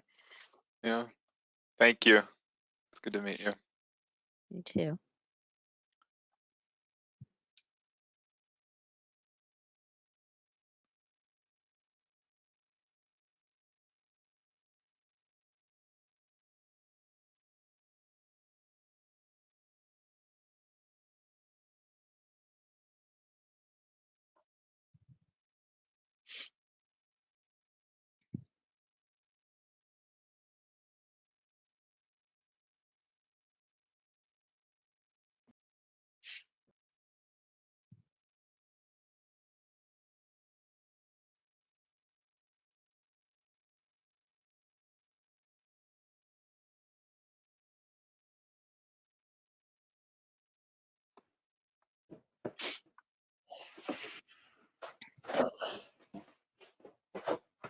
All right, it is 7:46. I am calling this meeting back to order. Members present are Amelia Aboff, Debbie Easton, Russell Pildes, Rob Buchanan, and Erin Gino.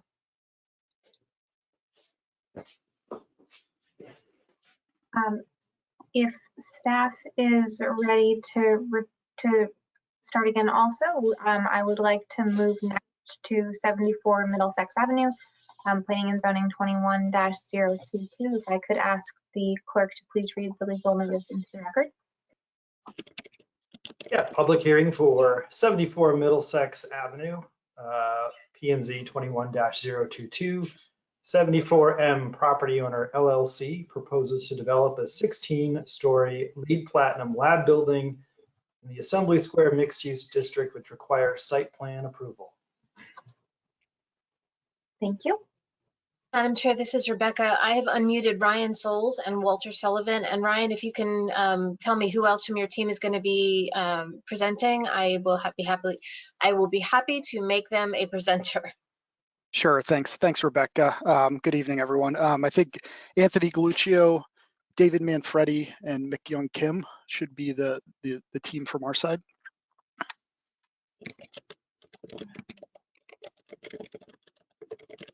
All right.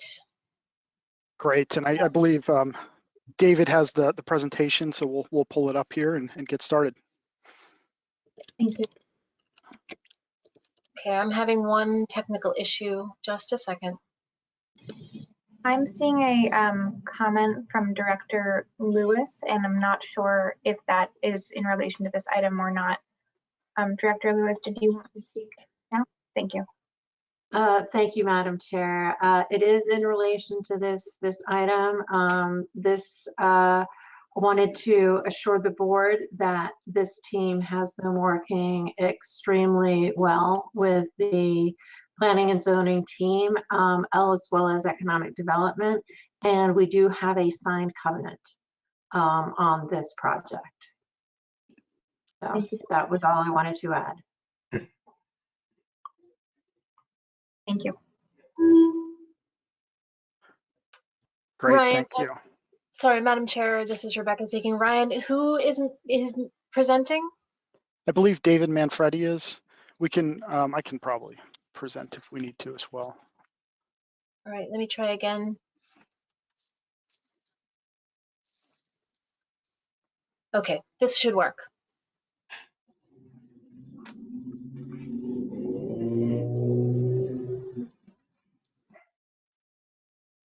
All right, see it. We're making progress. I can get started while we're pulling up the presentation here, and then we'll see the image first. But thank you, members of the board. We're very excited to be here tonight, presenting our plans for 74 Middlesex. The project is envisioned as a 16-story, 494,000 square foot purpose-built lab office building in the Assembly Square neighborhood of Somerville. The project plan also includes a neighborhood civic park located at 0 Kensington Avenue, directly south of the site, that will serve as a key connector between Assembly Square and the East Somerville neighborhood and provide a much needed civic space and park space to both communities.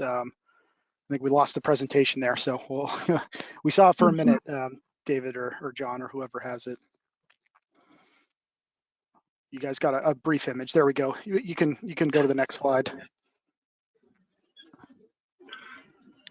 Great. So quick agenda. We'll try and have an efficient presentation here tonight. We're going to start just with a quick overview of the community and planning process.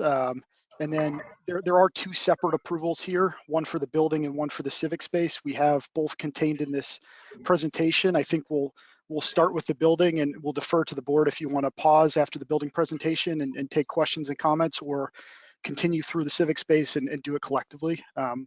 So we'll defer to your recommendation there, but I think we'll jump right into the building if that works for everyone.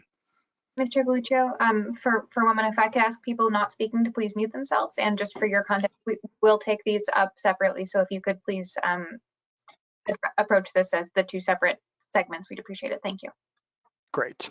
That's what we'll do. Next slide, please.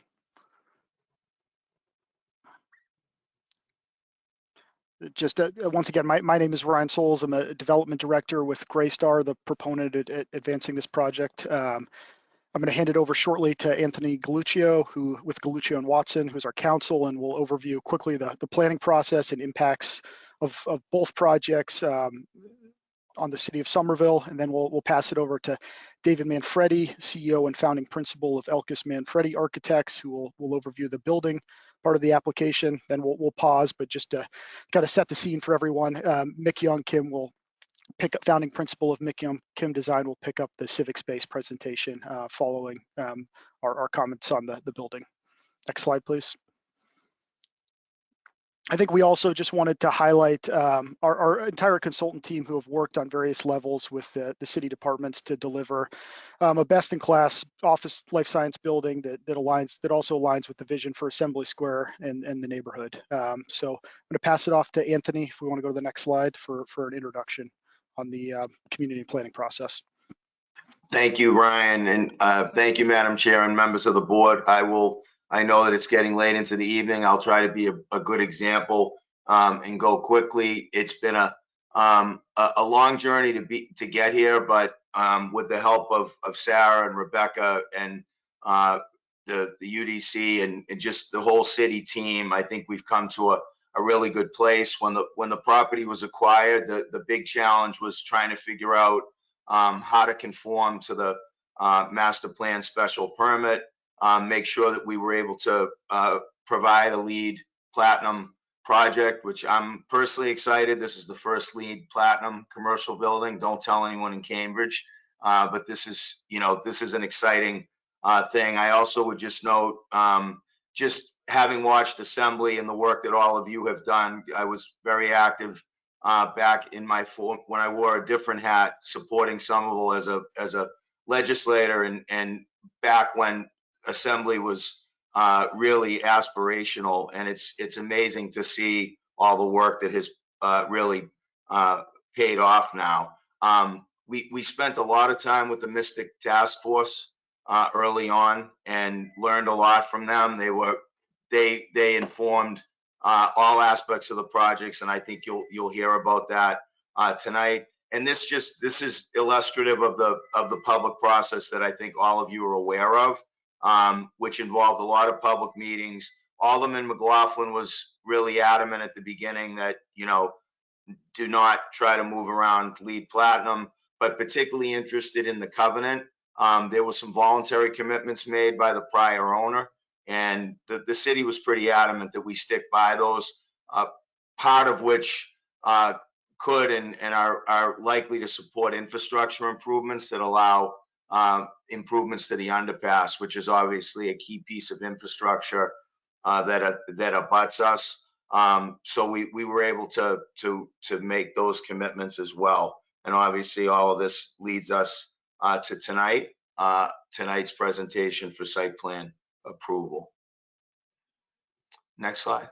This just high level public benefits. We've talked about the covenant and those voluntary benefits. You folks are familiar with this. I just do have to compliment Somerville. I think it's amazing that you have embodied the employment issue in linkage. I mean, I think this is unique, and we're very pleased that, you know, some of this money will be going to employment and connecting residents with the new economy, because I think this is a big challenge for our area.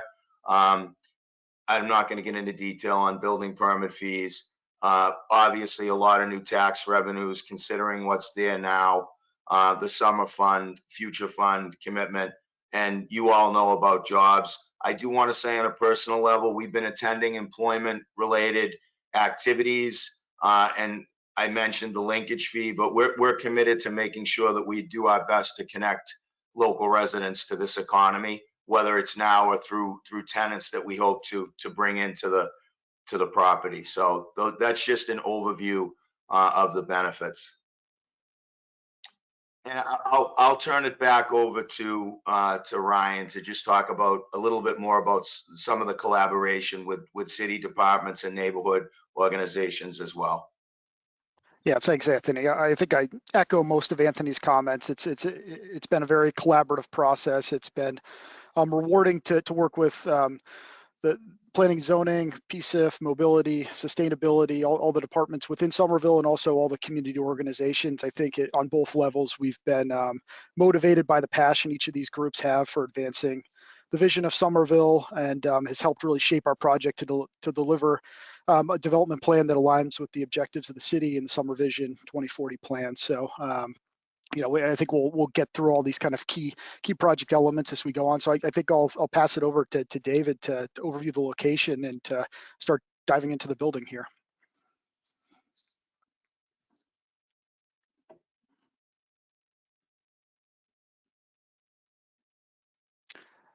David, we see the screen. I don't think we hear you. Good evening, Madam Chair, members of the board. Pleasure to be here this evening. Of course, we started with the context, and it's a very interesting context because we occupy a pivotal site between Assembly and East Somerville. We abut 93 with great visibility, and at a pedestrian level, we are the connection, or we are on the connection to the Orange Line. So pivotal in many ways. We looked at the site not only in its existing condition, there we go, but also in the future context, anticipating development to the southeast and as well as to the northwest. And again, the site just becomes more central as the surrounding sites get built out as well. You can see our oddly shaped site. It is an irregular parallelogram surrounded by Middlesex Avenue, McGrath Highway, Marginal, and Kensington Avenue, which of course is the connection under 93 to East Somerville, and the opportunity for that important neighborhood park that Mick Young will talk about in greater detail. I simply want to say on the site, because you'll hear much more, that we shaped the footprint of the building to the site. And what that really means is that it's a building that wouldn't belong anywhere else. It's unique to this place. And I think that's what gives it its special character. And I'll describe exactly how we got there. And of course, the adjacency to this neighborhood park is an important part of the destination. So we start with the building, and we wanted to share with you some very conceptual diagrams just to demonstrate how we got from the beginning to where we are tonight. And starting on the left with diagram number 1, we started with the perimeter of the site and a very simple, very efficient rectangle, which obviously didn't fit, and came to understand that we wanted to define 3 parts and slid these 3 parts kind of past each other in order to fit onto the site. And then you can see on step 2, extruding that vertically. Step 3, we stepped the 3 parts in the vertical dimension down to the south to the park and obviously to the sun. At the ground plane, number 4, we created the connection to the neighborhood park. And then 5, the last move was to create this kind of pivot at the very top of the building, which gives the building, we think, a real important silhouette at night, in the daytime, on this important gateway into the city. On the ground plane, Mick Young will describe the public realm. I want to point out the planning of the ground floor of the building, and especially the relationship of active ground floor spaces along the southern edge, all along Middlesex Avenue and wrapping around the corner. And what I mean by that is the building lobby, retail space along Middlesex, and what I'm going to show you in more detail is a mobility bike facility that is really much more than bike storage. It is about bike repair. It is about creating a hub for cyclists in this part of the city. And you'll see what I mean by that in a moment. But it's become a large part of the identity of the building. The other thing I want to point out is that we planned this idea of a through lobby. So on this southeast corner is the front door to the building, the lobby, and reception, and on into the core. But you can see that lavender color runs through the building with the anticipation that, as I showed in a previous slide, there's more to come. There will be more development on the other side of McGrath Highway. And we want to create a block that's porous, that invites people in, not just for retail, but for some important art that will be in the lobby of the building, but to make it more of a civic enterprise.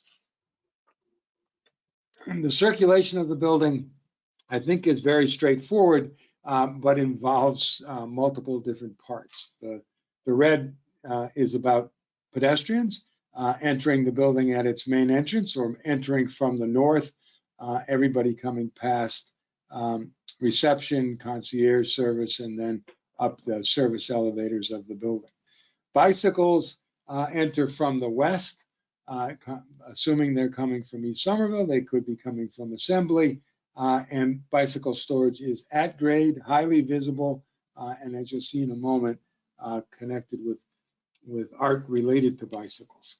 And then on the west side of the building, along Marginal, the blue represents, or the turquoise represents, access to parking below grade. And then our loading docks also on the west side of the building, very much out of the pedestrian paths and out of really out of sight against I-93. You can see in a typical floor what it meant to kind of slide these parts past each other. If you think about these as three rectangles, not exactly, but almost, a parallelogram, an irregular parallelogram, and a rectangle. And that was all about kind of securing, visually securing this building footprint and this building massing into the site. Our goal from Greystar was to create the best life science building, not in Somerville, but in Massachusetts, with an ideal layout, with really significant infrastructure, with this diversity of form that we think will make architecture that is quite iconic and special. The building, as seen from the southeast, and that's Middlesex. It's kind of running diagonally here in the foreground, with the neighborhood park here also in the foreground. You can see we have added significant height to the ground floor of the building to really celebrate those retail and active edges. We've grouped the floors in combinations of two. The building is clad in plate aluminum that is folded based on the module, the planning module of the building. And there's a series of these vertical aluminum panels are not all the same. In fact, there are multiple different versions of them in order that we use that the geometry and the depth of the building facade to catch the sun in different ways, so that different sides will be illuminated as the sun moves around from east to south to west. And so every time you see the building over the course of the day, it's just a little bit different. You can see all the green, not only in the park, but along the public realm, but then you can see it again at the top of the building. And I mentioned in our little diagrams our kind of pivot, which is a little bit unexpected and really has a lot to do with framing and shaping the top of the building. At ground level, on the south side and on the east side, lobby, retail spaces, our mobility hub, all of which is about creating a very active ground floor that engages pedestrians. And then from up on top of 93, you can see the building. You look down into the park, but again, not just the south facade, but the three facets of the west facade will all create this different kind of reflectivity over the course of the day. The glass is highly transparent, very low reflectivity, and very high light transmission. And you can see this significant open space available to the tenants on the top floor of the building.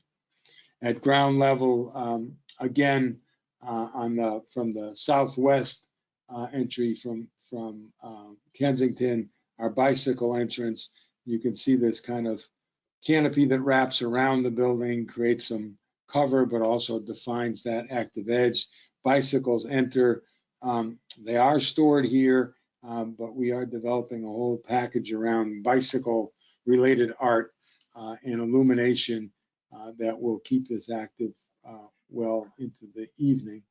And then again, the view from the west from 93, you can see those three facets. As I mentioned, the rectangle, the irregular parallelogram, the regular parallelogram, the seams between them, and then these kind of cutouts that give the building a real kind of skyscape or edge along the sky and a definite top. So there is a modern version of a base, a middle to the building and a top to the building. I think when we look at the city's guidelines for the district, what is clearly emphasized is the importance of the materiality of the building and what is called a consistent and harmonious composition that puts a real premium on kind of a simplicity and not overuse of materials. I think, in fact, it says that the type and color of materials should be kept to a minimum, preferably 3 or fewer, that the base should be very substantial. Our base is granite. Our ground floor has a wood soffit where it's close to pedestrians, and then the remainder of the building is glazing and this light bronze colored metal panel. The building, as was noted before, is highly sustainable. It will be LEED Platinum. We've had the experience and good fortune to be responsible for 3 LEED Platinum life science buildings, 2 of which are local and 1 of which is in Connecticut. And I think the headline here on this slide is the building is estimated to achieve 30% site energy savings over ASHRAE standards, which is equal to 16% energy cost savings. I won't read through this whole list of our sustainable features, but I will go to the bottom right and to the orange icons because I think there's some important things here. And that is, starts with the high performance energy recovery at the rooftop with our wraparound reheat coils, our heat recovery chillers, our air source heat pumps, all of which are absolutely essential to achieving that LEED Platinum status. The glazing is high performance, low E, 2-coating, argon filled triple pane glazing over the building. And then you can see on with our lighting and our use of materials, our EV charging stations in the 4 levels of parking below grade. We wanted to show you the building at the base and how important the bicycling is to us. We think it's important to the tenants, to the users, It's clearly really important in the city of Somerville. And so we wanted to treat it as much more than just storage. It connects directly to the lobby of the building.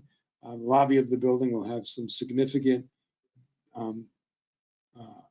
artwork that is designed for this place, as will, and this is not it, but this is representative of what's being planned, significant art installation having to do with the importance of biking in the history of Somerville.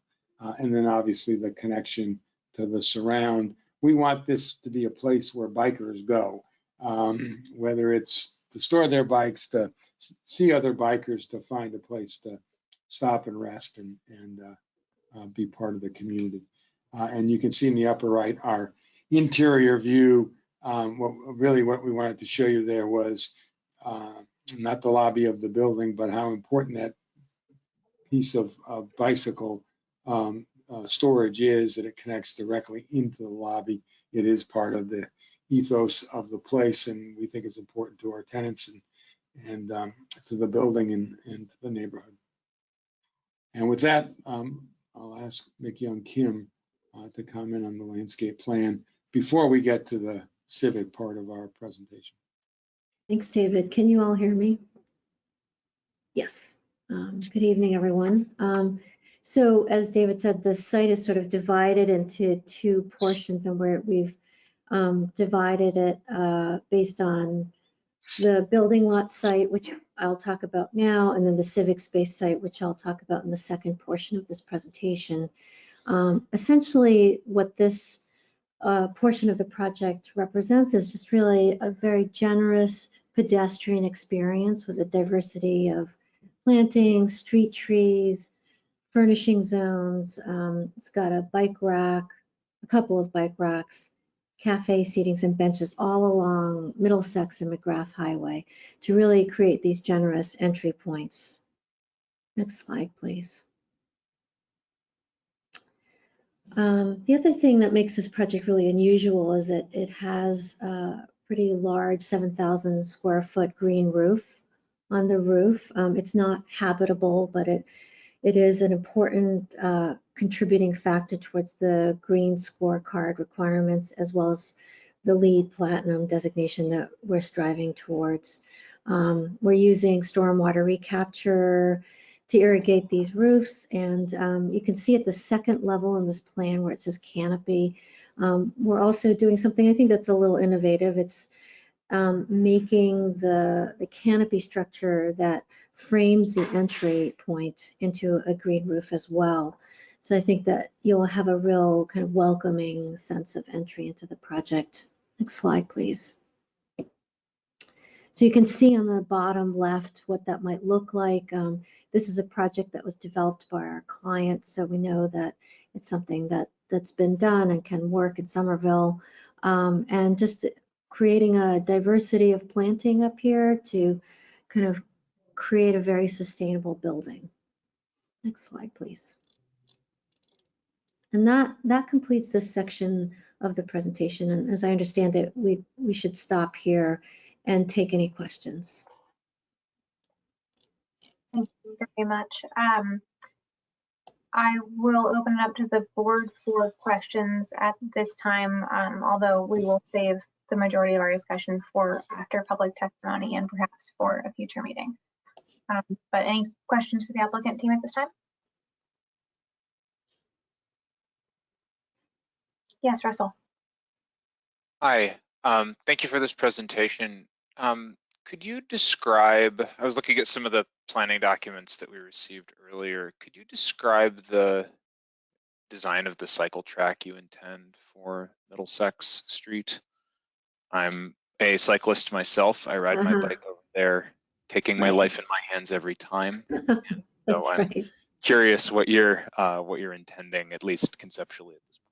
Well, so, you know, through this process, as Anthony had said, we've worked very closely with UDC, the PSUF, and the city to really understand what, you know, because if we just make a cycle track on our block, it just doesn't make sense. So we know that Middlesex going through a master planning process, and our team is coordinating with the city of the final design of the streetscape. But what we're committed to is creating a cycle track, a separated bike lane with street trees and stormwater management, so rain gardens along that. So it's a separated cycle track from the vehicular way as well as from the pedestrian way.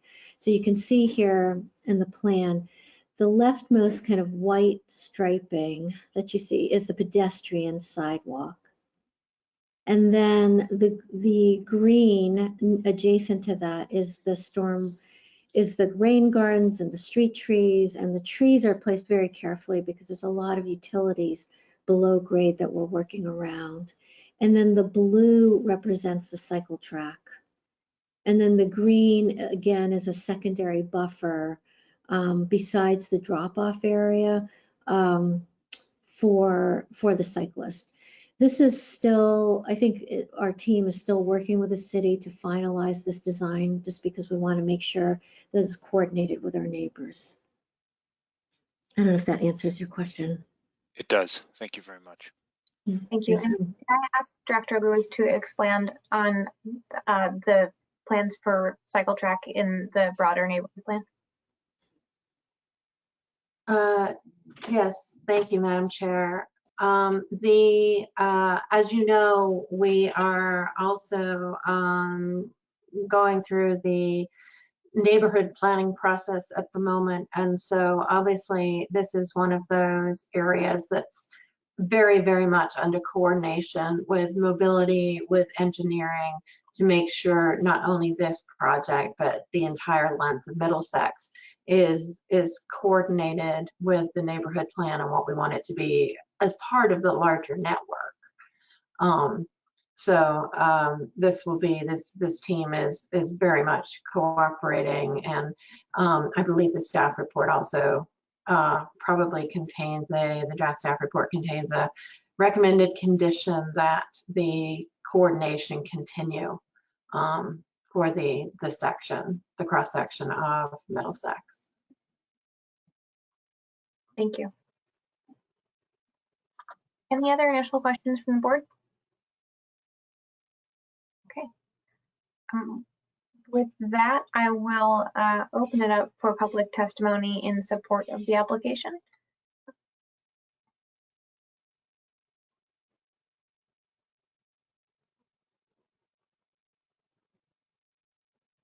I do not see any hands here.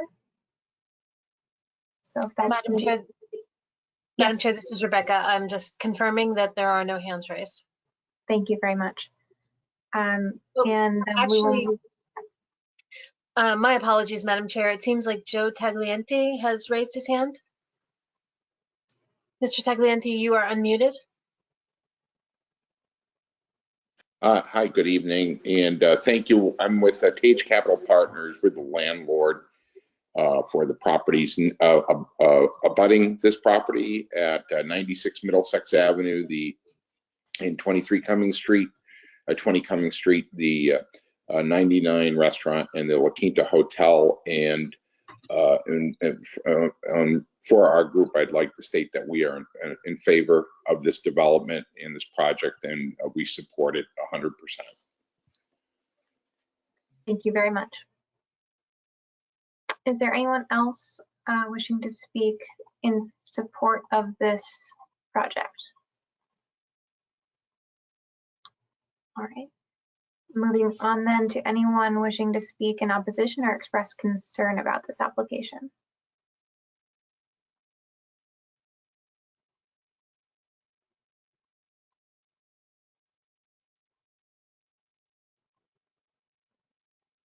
Madam Chair, this is Rebecca speaking. I'm not seeing any hands raised.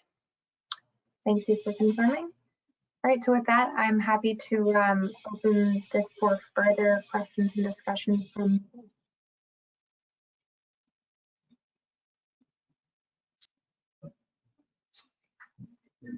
Yes, Erin. Great, thank you, Madam Vice Chair.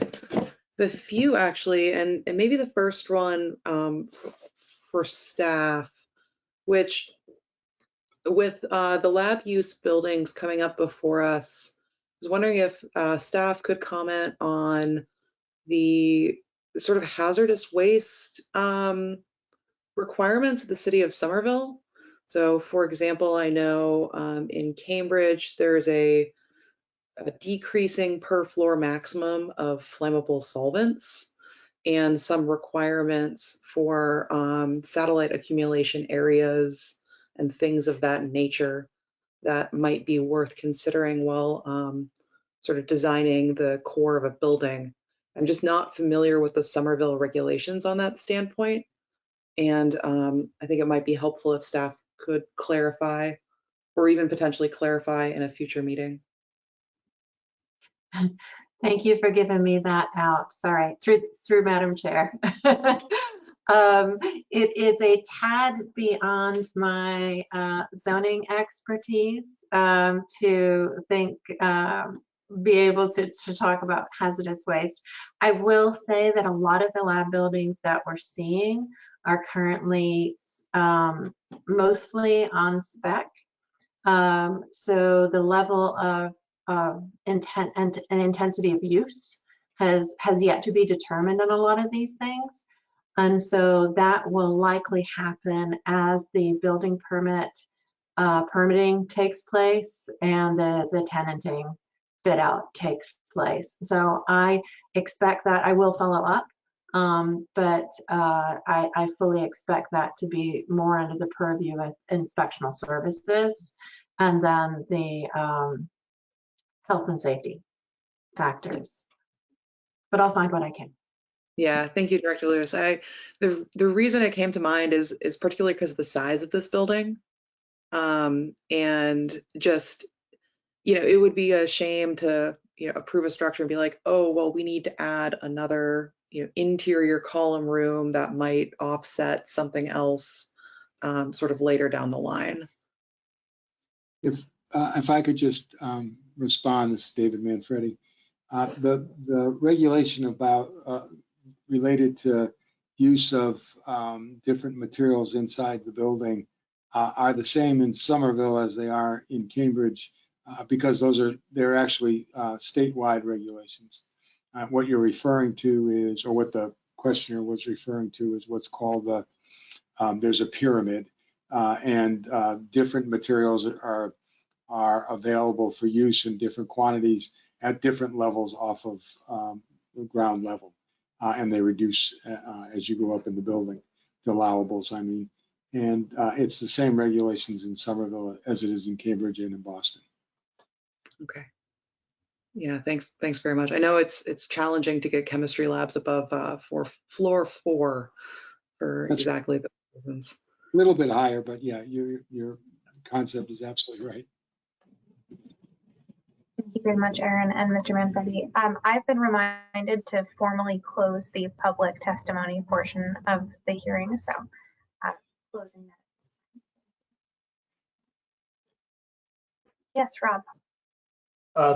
Yeah, thank you. And I think this is just a really great project to come forward. I mean, I think it's very reflective of the master plan special permit that came before us earlier when we reviewed the site. So it's nice to see it moving along in the development process.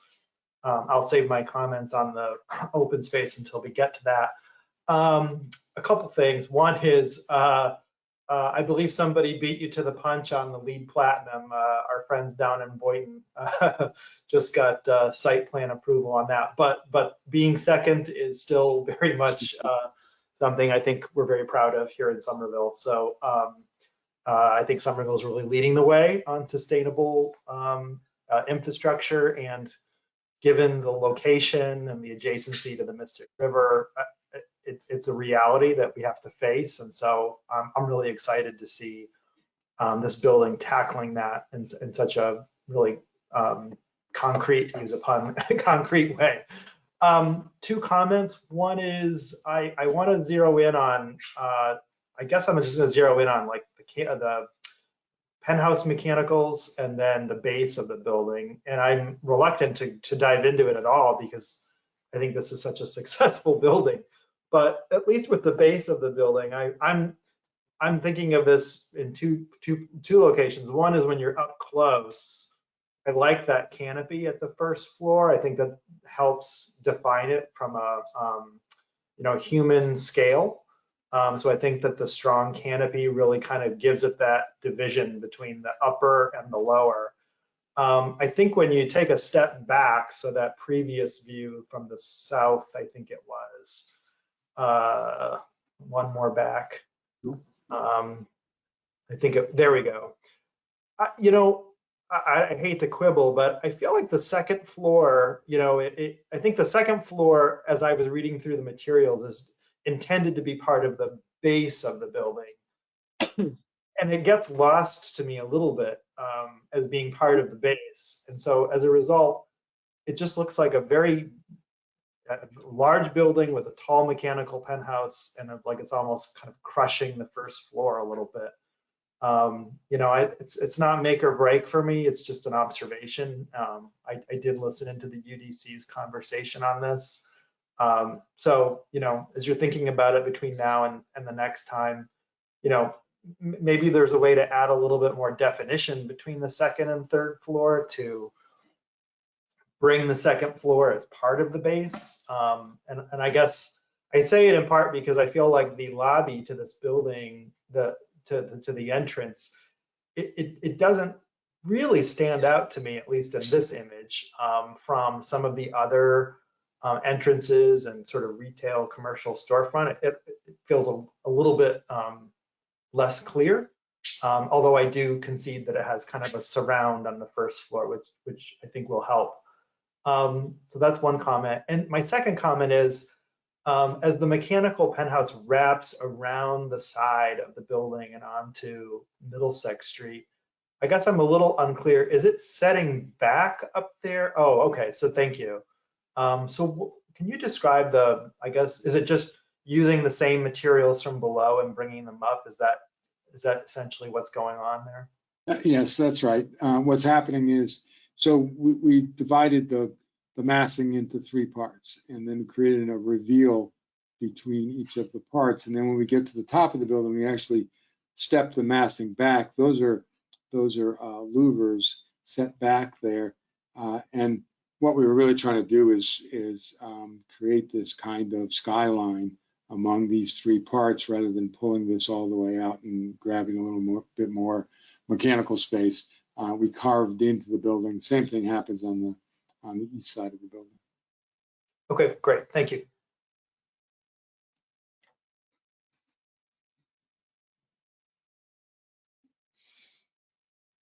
Yes, Erin.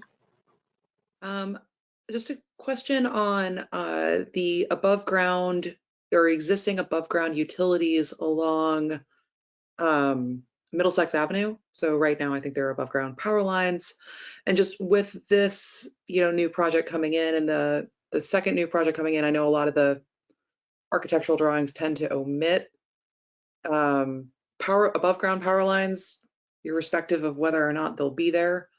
What is your current plan for above ground utilities, either persisting or not? Well, those utilities will be buried on Middlesex. Okay, that's really great to hear. It's sort of an eyesore and not so great for sort of climate disasters. Yes.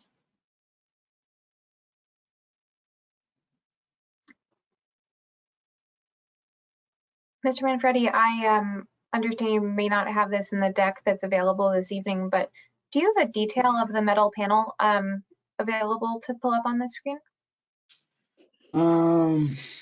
Hold on, let me look in my appendix because I got a lot of stuff in my appendix. No problem at all. We can also come back to this. It's not. I think I do. And John, if you know what page it is, you could tell me.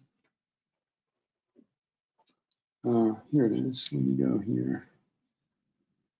Well, I'm not sure what exactly you're looking for. We've got some photographs of some of our metal panel samples, along with one of our architects. We're looking at metal panel different metal panel finishes here. I don't think I have any plan profiles or sections through the metal panels. No problem. That actually addresses my question. I just wanted to better understand what that materiality would be, since often difficult to tell from the sort of renderings and thumbnails. So that's perfect. Thank you very much. Sure. Do my colleagues have other questions or items for discussion this evening? Yes, Erin. Two quick ones. One, looking at the shower facilities for sort of cyclists coming in. I noticed they were up on the 16th floor. I was wondering if you could comment on the rationale, maybe why they're so far from the bicycle cage where you would start being sweaty. Well, we actually have shared amenity space on the top floor of the building, including some, I'll call it fitness. It's actually more, I don't know, I'll say soft fitness, meaning Pilates and yoga, and not hard dead weights. But that's where we've also located our lockers and the shower facilities. Yeah, I wonder if you had considered possibly a shower facility on either each floor or every other floor. I know it can be beneficial, especially in a tall building like this, to have sort of maybe more options than going all the way up to the top to go back down to maybe your workspace on the third floor. Mm-hmm.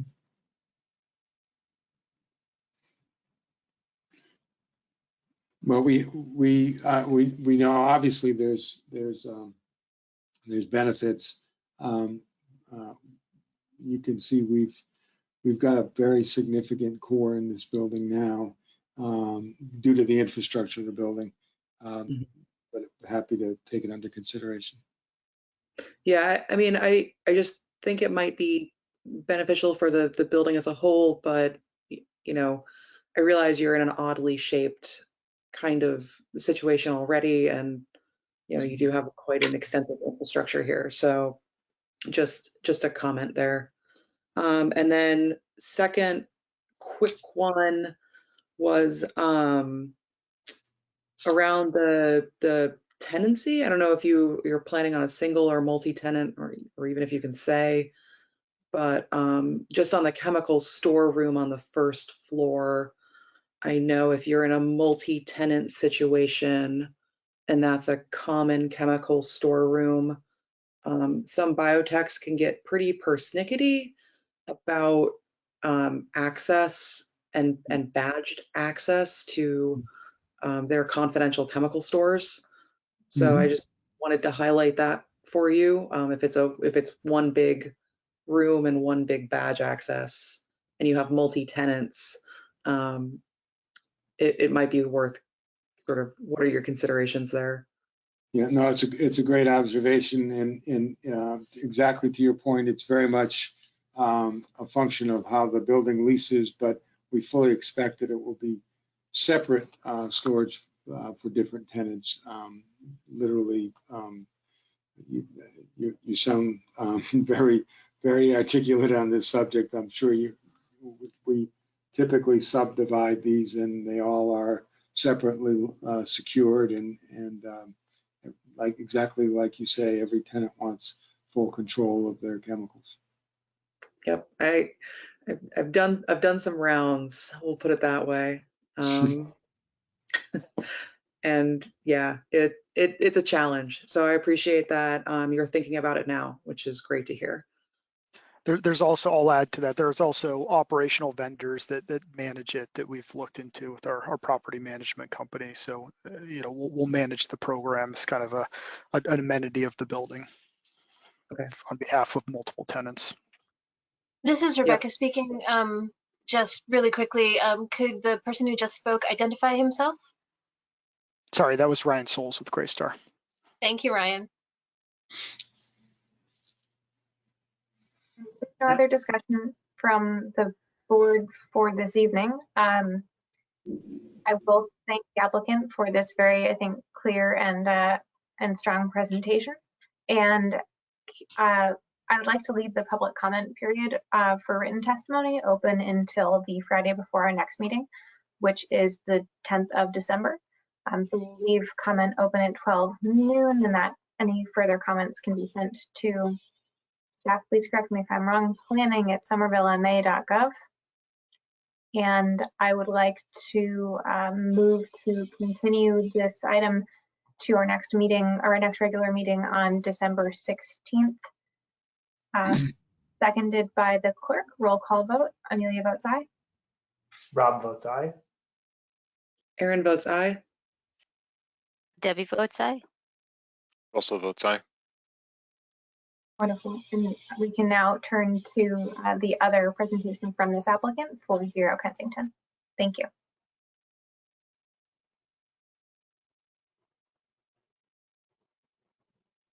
Actually, I'm sorry. We need, Rob, could you please read the legal ad for this item into the record? This is 0 Kensington Ave, Planning and Zoning 21-023. Yes, 74M Property Owner LLC proposes to develop a neighborhood park in the Assembly Square mixed-use district, which requires site plan approval.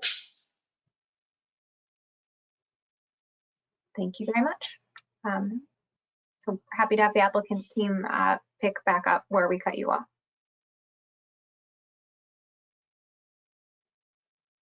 Great.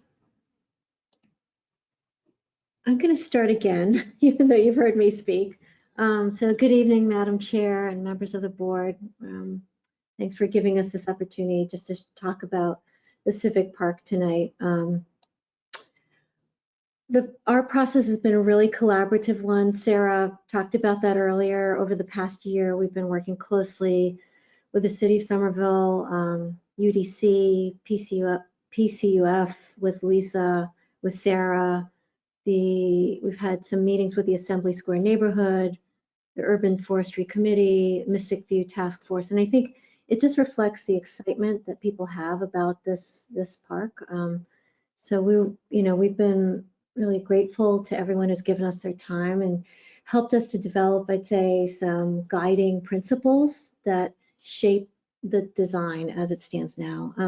One that's been very important to all of these entities that we've worked with is the accessibility and creating a park that feels inclusive, that's connected to the neighboring communities. The idea of programming and creating a diversity of landscape experiences, I think that was really important because everyone wanted different things from this park. Some people wanted more passive recreation. Other people wanted active spaces, family-friendly spaces, and there's, I'd say, there was a big component of people in all the different groups who really wanted a kind of family-friendly heart, and so you'll see that as a fountain in the center of the project. And so, these are some points. I'm not going to read through them, but it's really about connection, accessibility, inclusion, diversity of high-value native plant materials. We work closely with the Urban Forestry Committee, as well as PCUF, to make sure that we were really creating a palette of plants that that met those standards. If you could go to the next slide, please.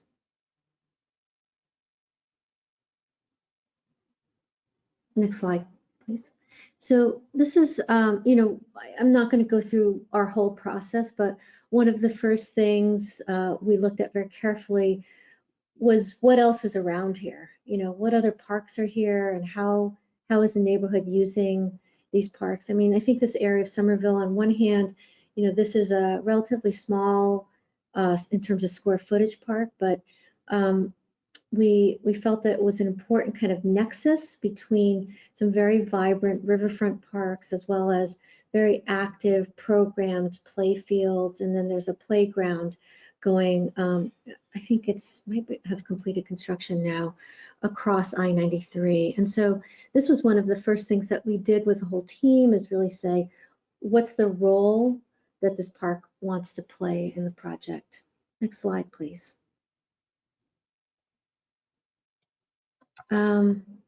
So one of the things that, and this is the overall plan. And so you saw like that little bit of it where that red dotted line is against the building. And one of the things that was very important to us up front as a team was to make sure that the building lot site and the civic space site felt like one project, that after the project is completed, no one can tell where those two designations are located. And so, you know, we took a look at this and really integrated into this overall plan a series of elements. So there are a series, a buffer along Middlesex with a nature discovery area with native high value plants. We are planning to integrate microforests and pollinator gardens within this area. And you can see in the center that there is this urban beach, which we've labeled in the drawing. And that's an area where people can gather. They're protected from Middlesex with this planter along the sidewalk. And then there's an open lawn for more flexible play. You can see the programming. There's a chock full of different kinds of activities. We've made a paving area specifically for kids to draw chalk on the ground. And then up above, you see where it says Civic Plaza and Emergency Vehicle Access Area. This doubles as both a plaza, which can be programmed with the trellis in its adjacency.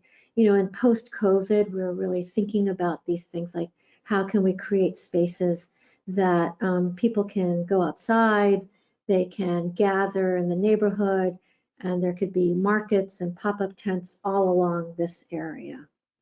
Next slide, please.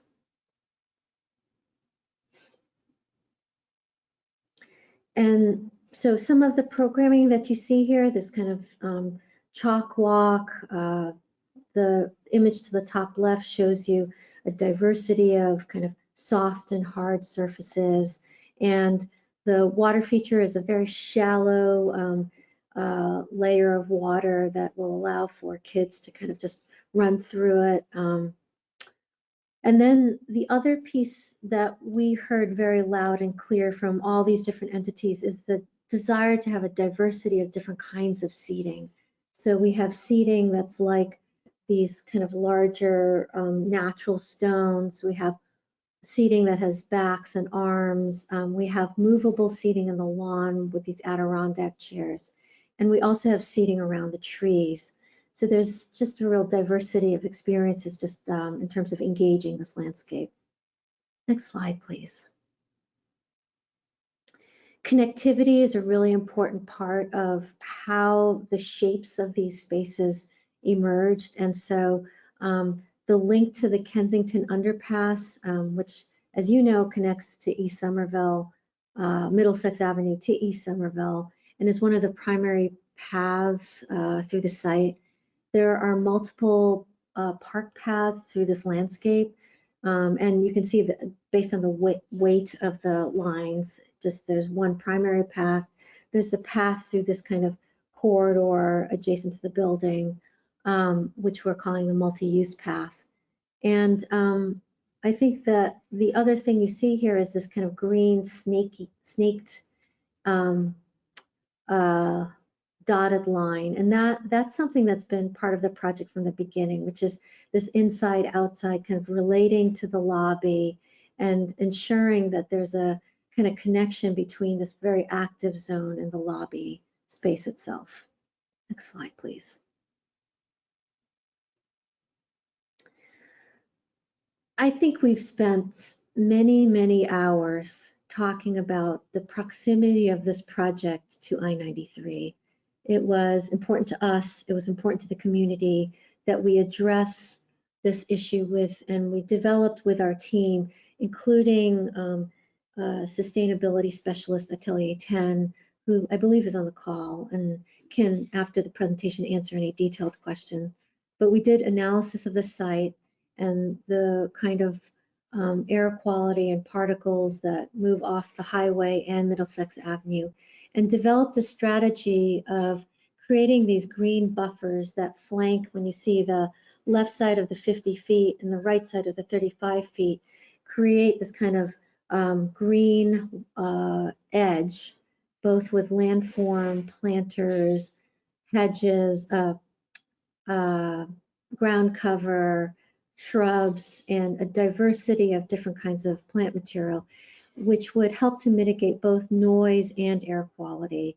And part of the strategy you see in the diagram up above is it's not just one, but it's a series of these filters. And what we found is that's much more effective in kind of mitigating these issues. Next slide, please. And just to share with you some of the materiality, we have a real diverse palette, but our focus is on, we have more than 90% of our planting is native planting.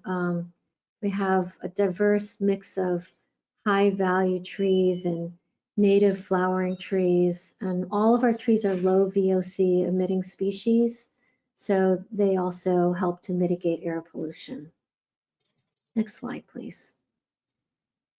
And just for understory, creating these pollinator gardens, we think that the neighborhood was really interested in creating a place where not only can you come and play, but it's also a place where you can discover something about the natural world.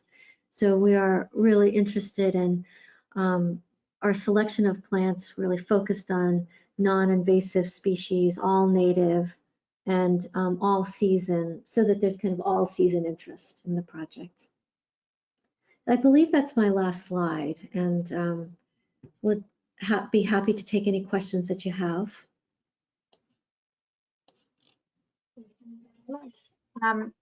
Do my colleagues have some initial questions for the design team?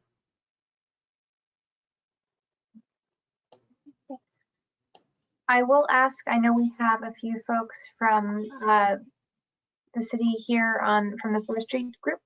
Is there any context that staff would like to weigh in on or provide before we open this for public testimony?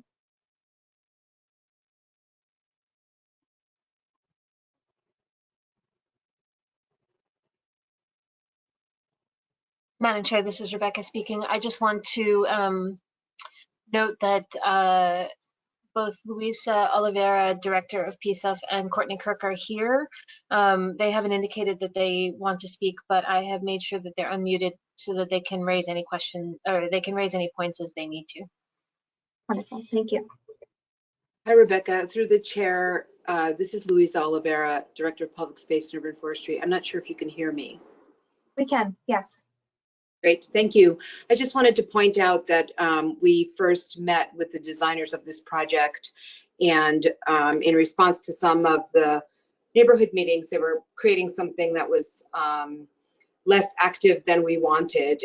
And I think their intention was good, since there were a number of people from the Mystic River Valley Task Force that were talking about air pollution. And while that's important, and there's a robust academic conversation about it, this is also an area where we know there's very little open space, and people travel through this area. And even though air quality is poor at some parts of the day, there are many, many humans living around here. And so we really encourage them to make something that was more than a 9-to-5 park, and that people could take advantage of in the neighboring areas. And so they did work with us to add more trees, to add this water feature that will bring people to the area, and to create a park that serves the neighborhood in more ways than just adding green. So that was very important for us in the direction that we gave them. So we were very happy in the way that they have responded so far. Thank you very much, Director Oliveira. All right, with no other, yes. If I may just add for clarification, the it is Mystic View Task Force, to which Director Oliveira was referring. And this design does actually, as she referenced, take into account the air quality by adding a heavy tree buffer along I-93. So the one thing I wanted to point out for those of you that have seen this project previously, just to remind you that when it came in for the master plan revision, instead of for what might have previously been the through block plaza and offsite improvements, this is now a consolidated neighborhood park. And that was done with the city sign-on, as you will recall, to include the existing Kensington Park to make sure we could get that unified design that Mick Young referred to. And you will note that there is still the entire Kensington Street right-of-way and the Kensington Park itself will actually still remain city property. So there are, along with the covenant I mentioned earlier, there are maintenance and easement agreements over this civic space.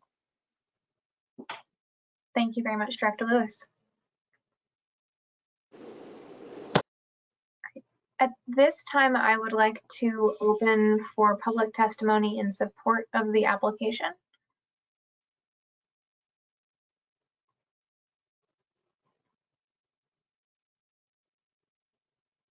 I am not seeing any hands raised, and we'll give it another moment here.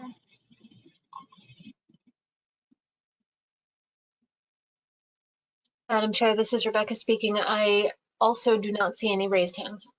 Okay. I'm closing that portion of the testimony and opening it up for public testimony to express concern about the project.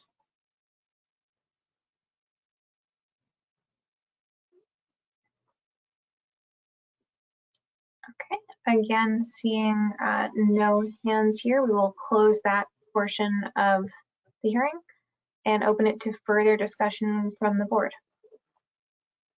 I anticipate I plan to leave public comment open for written testimony until December 10th as well to align with the 74 Middlesex timeline. So we will have another opportunity to continue discussion if there are questions you'd like to raise other than at this time.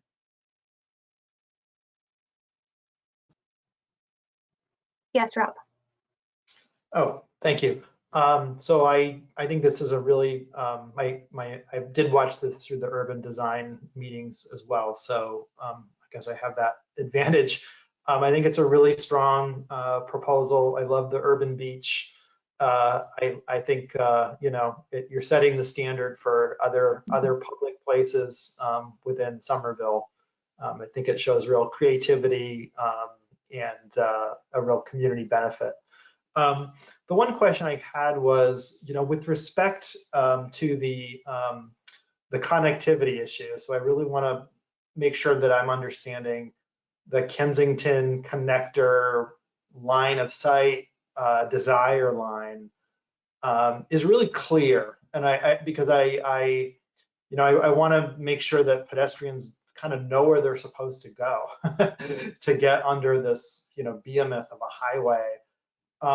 Can you describe to me, like, what sort of design, you know, how is this designed, or how is, I mean, I don't see like a gate or a gateway per se that really kind of makes it clear this is the path to go under the highway.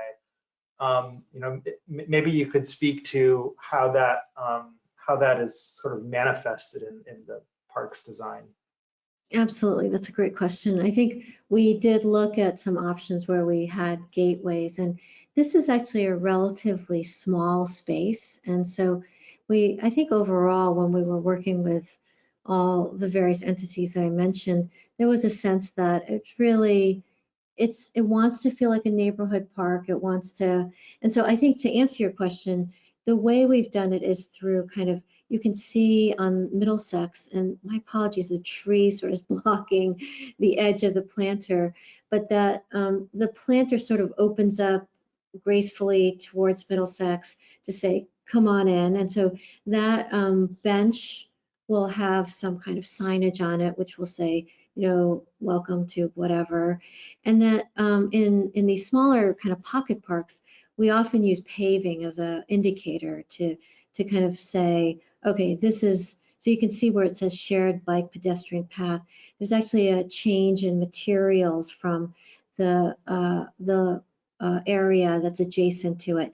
You can see that kind of folding and angle happening on the access drive on Marginal Road as well. And so both sides sort of open up and have, and then the other piece of it that we're very excited about is that under the Kensington, I believe there, and Sarah could probably speak to this better than I, or Courtney, which is that there's a whole new kind of development happening under there, which you may have seen, Rob, in some of these meetings. And so we really tried to coordinate, but part of our issue is you see this red dotted line. This is where our property line is. And so we're in the process of trying to nudge and try to make this as clear as possible. So it's really kind of, if you imagine you're walking and you kind of see the sight lines through, you have the trees framing your view, and you have benches and landform and things like that, kind of defining that edge condition, but it's really widening that and then bringing it back down and then widening it again at the edge of our property. I see that Courtney Kirk would also like to weigh in on this. Courtney? Thank you, Madam Chair. This is Courtney Kirk, Senior Planner in the Public Space and Urban Forestry Division. I just wanted to state that we recognize in PSUF that this civic space will become an important connecting piece next to the Kensington Connector. And the Kensington Connector is also a project that I am a project manager for. And I can see the benefits of, you know, an improved civic space, and MassDOT is committed to raising the pedestrian crosswalks from the Stop and Shop, the back of the Stop and Shop loading dock, all the way through to this area. So the sort of that last little piece in between where the pavement that MassDOT has provided and the improvements that this project is proposing, I think, you know, that's a very critical piece for this project to assist with getting right. And when I look at the existing site conditions, for example, you know, there's the billboard post, and adjacent to the billboard post, there's a very large clump of ailanthus, which is a tree of heaven and invasive species in Massachusetts. And, you know, there are things that could be improved in sort of that little wedge that would go, would really make a huge difference in guaranteeing a proper connection between the Kensington Connector and this wonderfully beautiful new civic space. Thank you.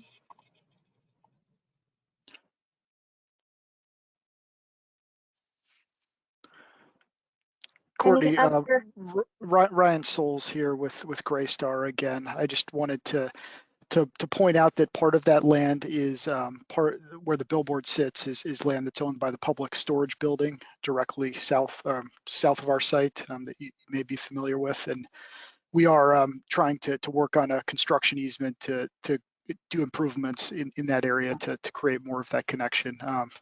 It's a large public company, so it's a little challenging to navigate, but that is part of our plan.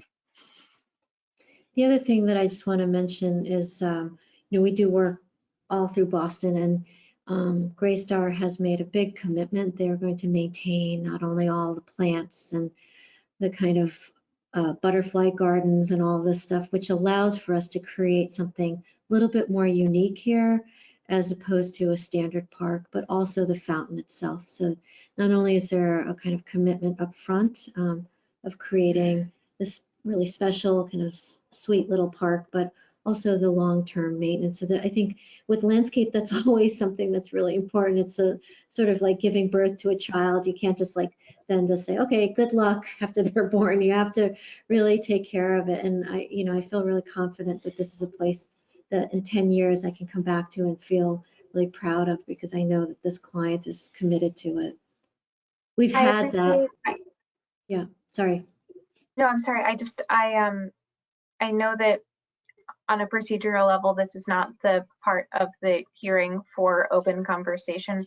And I appreciate very much the presentation and the design, and the point is well taken that there is also the maintenance agreement in place. But I will ask if the board has any other questions for the applicant or for staff at this time. Thank you. Russell? Thank you, Madam Chair. I'm new to the board. I was sworn in 2 days ago, so pardon me for my lack of context on this particular project. This design is really, really excellent. But I wanted to ask a question about that may relate to the other part of this, the building proposal discussed earlier. If you look around the larger area here, there's a lot of parking and a lot of emphasis on vehicle traffic. And despite the fact that there's a T-stop about a quarter mile away, I wanted to know that, considering that there's neighborhood planning going on as referenced before, as well as this emphasis on reducing noise and air pollution, whether or not you plan to or have considered reducing the amount of parking available or that would be made available at this building, since most of those spaces would be induced trips to the site. Yeah, this is Ryan Souls with Greystar. I'm happy to take a shot at that question. There's, I think, a number of components to it. I think I'll try. First of all, there's the attraction to the overall location, because it is multimodal in a number of ways, and the T-stop we see as a valuable component of this location. We have had conversations with the Assembly Square TMA, Assembly Connect, and there will be a number of programs as part of that. And I'm sorry, I don't have them all off the top of my head, but it includes blue bike passes. It includes transit, subsidized transit passes that are required for all tenants. I'm trying to think if there's anything else there. So there's that component. There's also, our focus that we talked about more on the building, on the bike program, and really trying to put bikes at the front and not tucked away in a loading dock or in the back, to encourage cycling traffic. And we're really excited to see the Kensington Underpass project come to fruition. This is really the main pedestrian entrance into, really the only pedestrian entrance into Assembly Square, and really encouraging whether it's pedestrians, bicyclists, scooters, if they come back, alternative means to come into the project, and making them feel welcome. And it's part of our artwork program associated with the bike room, and trying to make it feel like a 24/7, bike space that's not just necessarily for 9 to 5. So there's a number of components. I don't think we specifically talked about it. We do have a blue bike station that's part of our approvals as well, that's going to be incorporated. You can see it there at the south end, along the cycle track. So a number of strategies we are taking. We do have below grade parking. It is a commercial garage. As part of our mobility management plan, we have agreed that the parking has to be, employers can't subsidize parking, or can't enter master leases for parking. It has to be an employee's individual choice to park on, or to get a monthly or a daily pass. So a number of strategies, as well as EV charging for electric cars coming into the below grade garage. Thank you for that, particularly on that point about how users of the parking facility would have to make their own decision to do that. That's great to know that you're considering those things and incorporating them. Thank you. I can add, Russell, I'm not completely certain, but I believe this was also a project where we conditioned the site plan approval level that the below grade parking that it be explored whether the below grade parking could be designed in a way that would allow it to be habitable space if no longer you needed it at some future point. I wonder if staff happens to know if this project did go through with that condition and whether there has been further exploration of that sort of engineering project.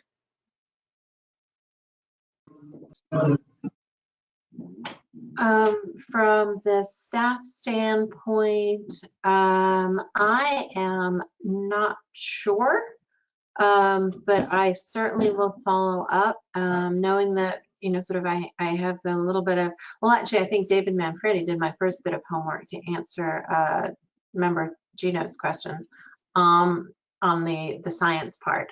But I will follow up and double check on the heights and the intent of the parking facility. Thank you very much, Director. Madam Chair, this is Rebecca speaking. To add to Director Lewis's point, that was indeed one of the conditions that was added at the master plan level and has been so for many of the buildings in Assembly Square, that in the event that use will decline, that part of the building plan would include discussion of potentially shifting parking to new uses. So we will make sure to follow up on that. Thank you.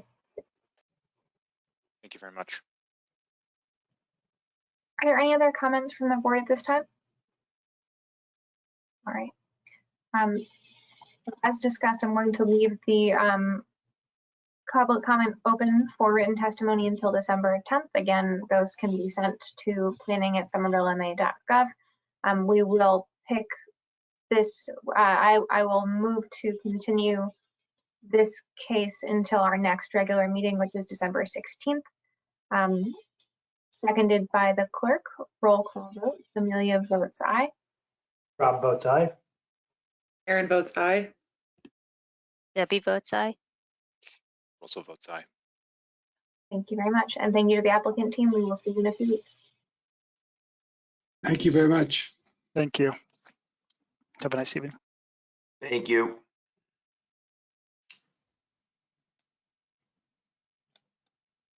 All right, we will now take up our last agenda item of the evening, which is 694 Broadway, Planning and Zoning 21-050.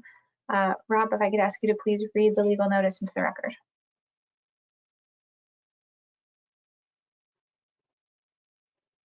Rob, you are on mute.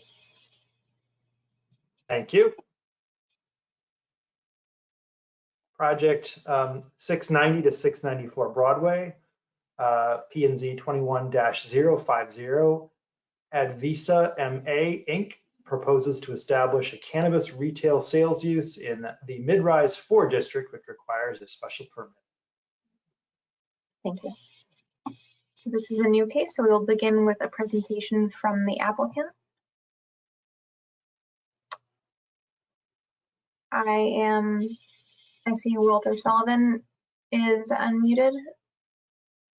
Walter, would you like to introduce the project?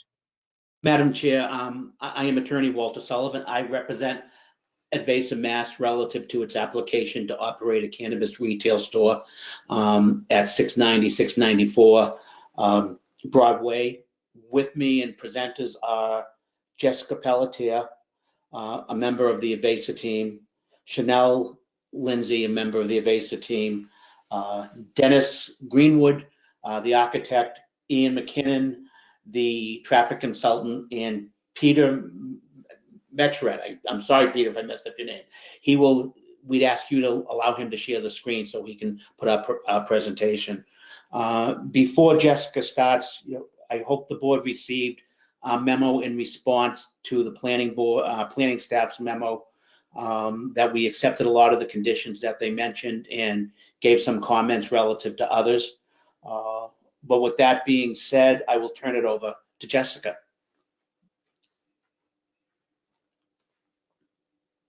Thank you, Walter.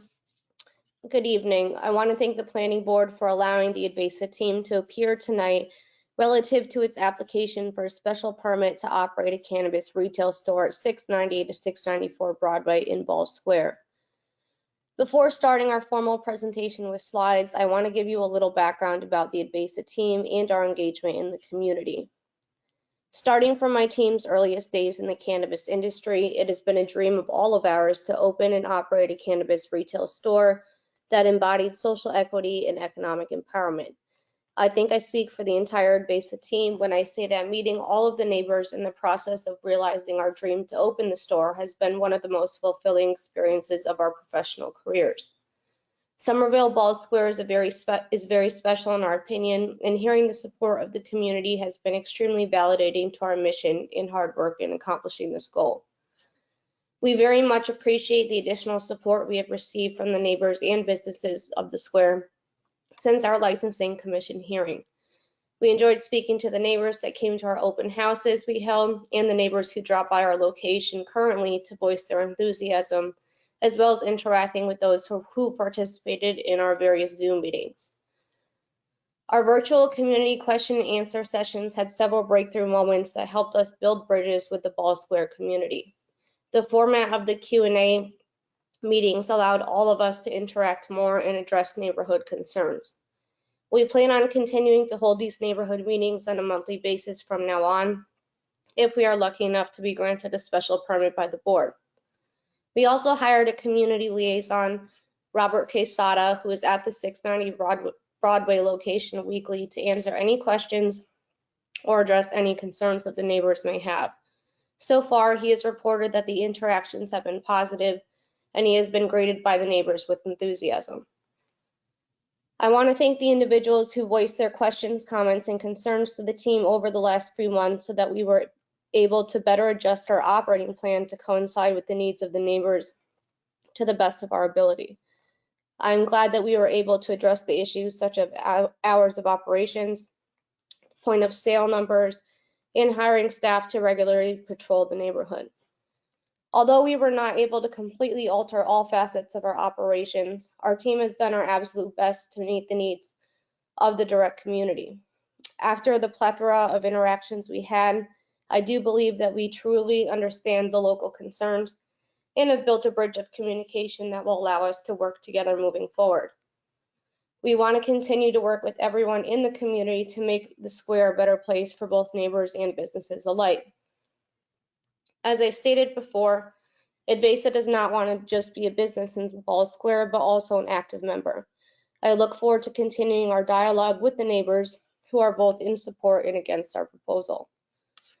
As you will learn from our team, Ian McKinnon from Howard Stein Hudson, the architect Dennis Greenwood, and more, Advesa more than meets the criteria set out in the marijuana retail zoning ordinance and special permit ordinance. We feel we have a good relationship with the community.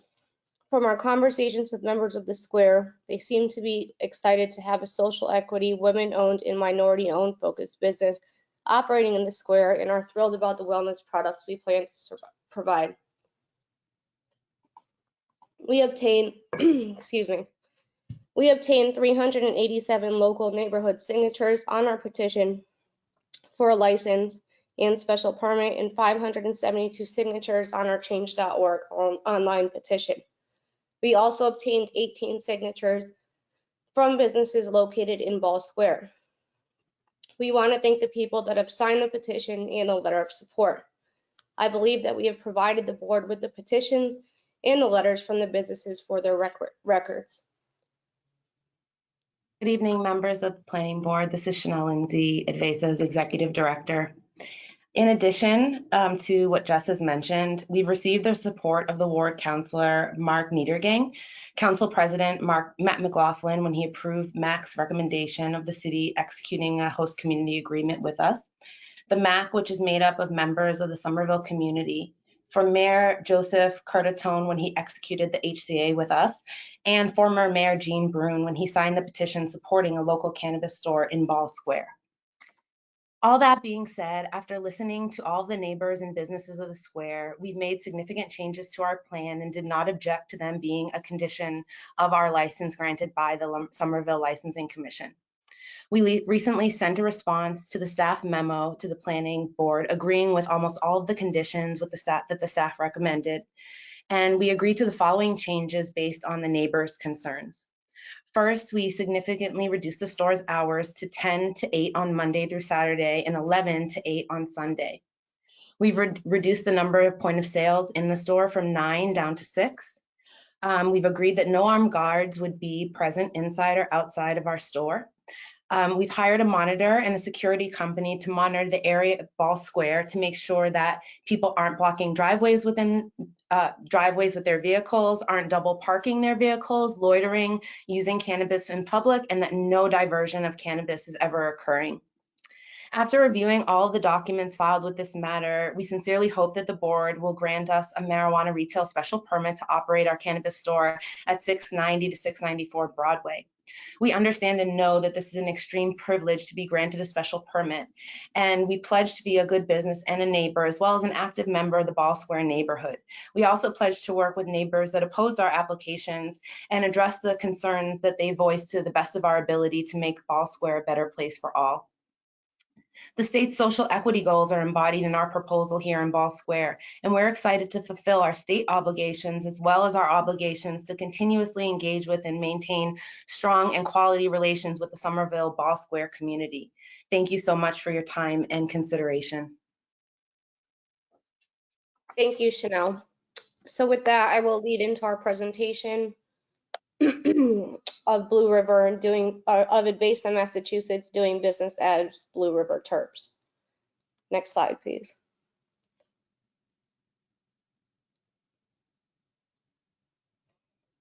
Advesa MA's team has been certified as Economic Empowerment Priority applicants by the Cannabis Control Commission for having demonstrated experience in or business practices that promote economic empowerment in communities harmed by cannabis prohibition.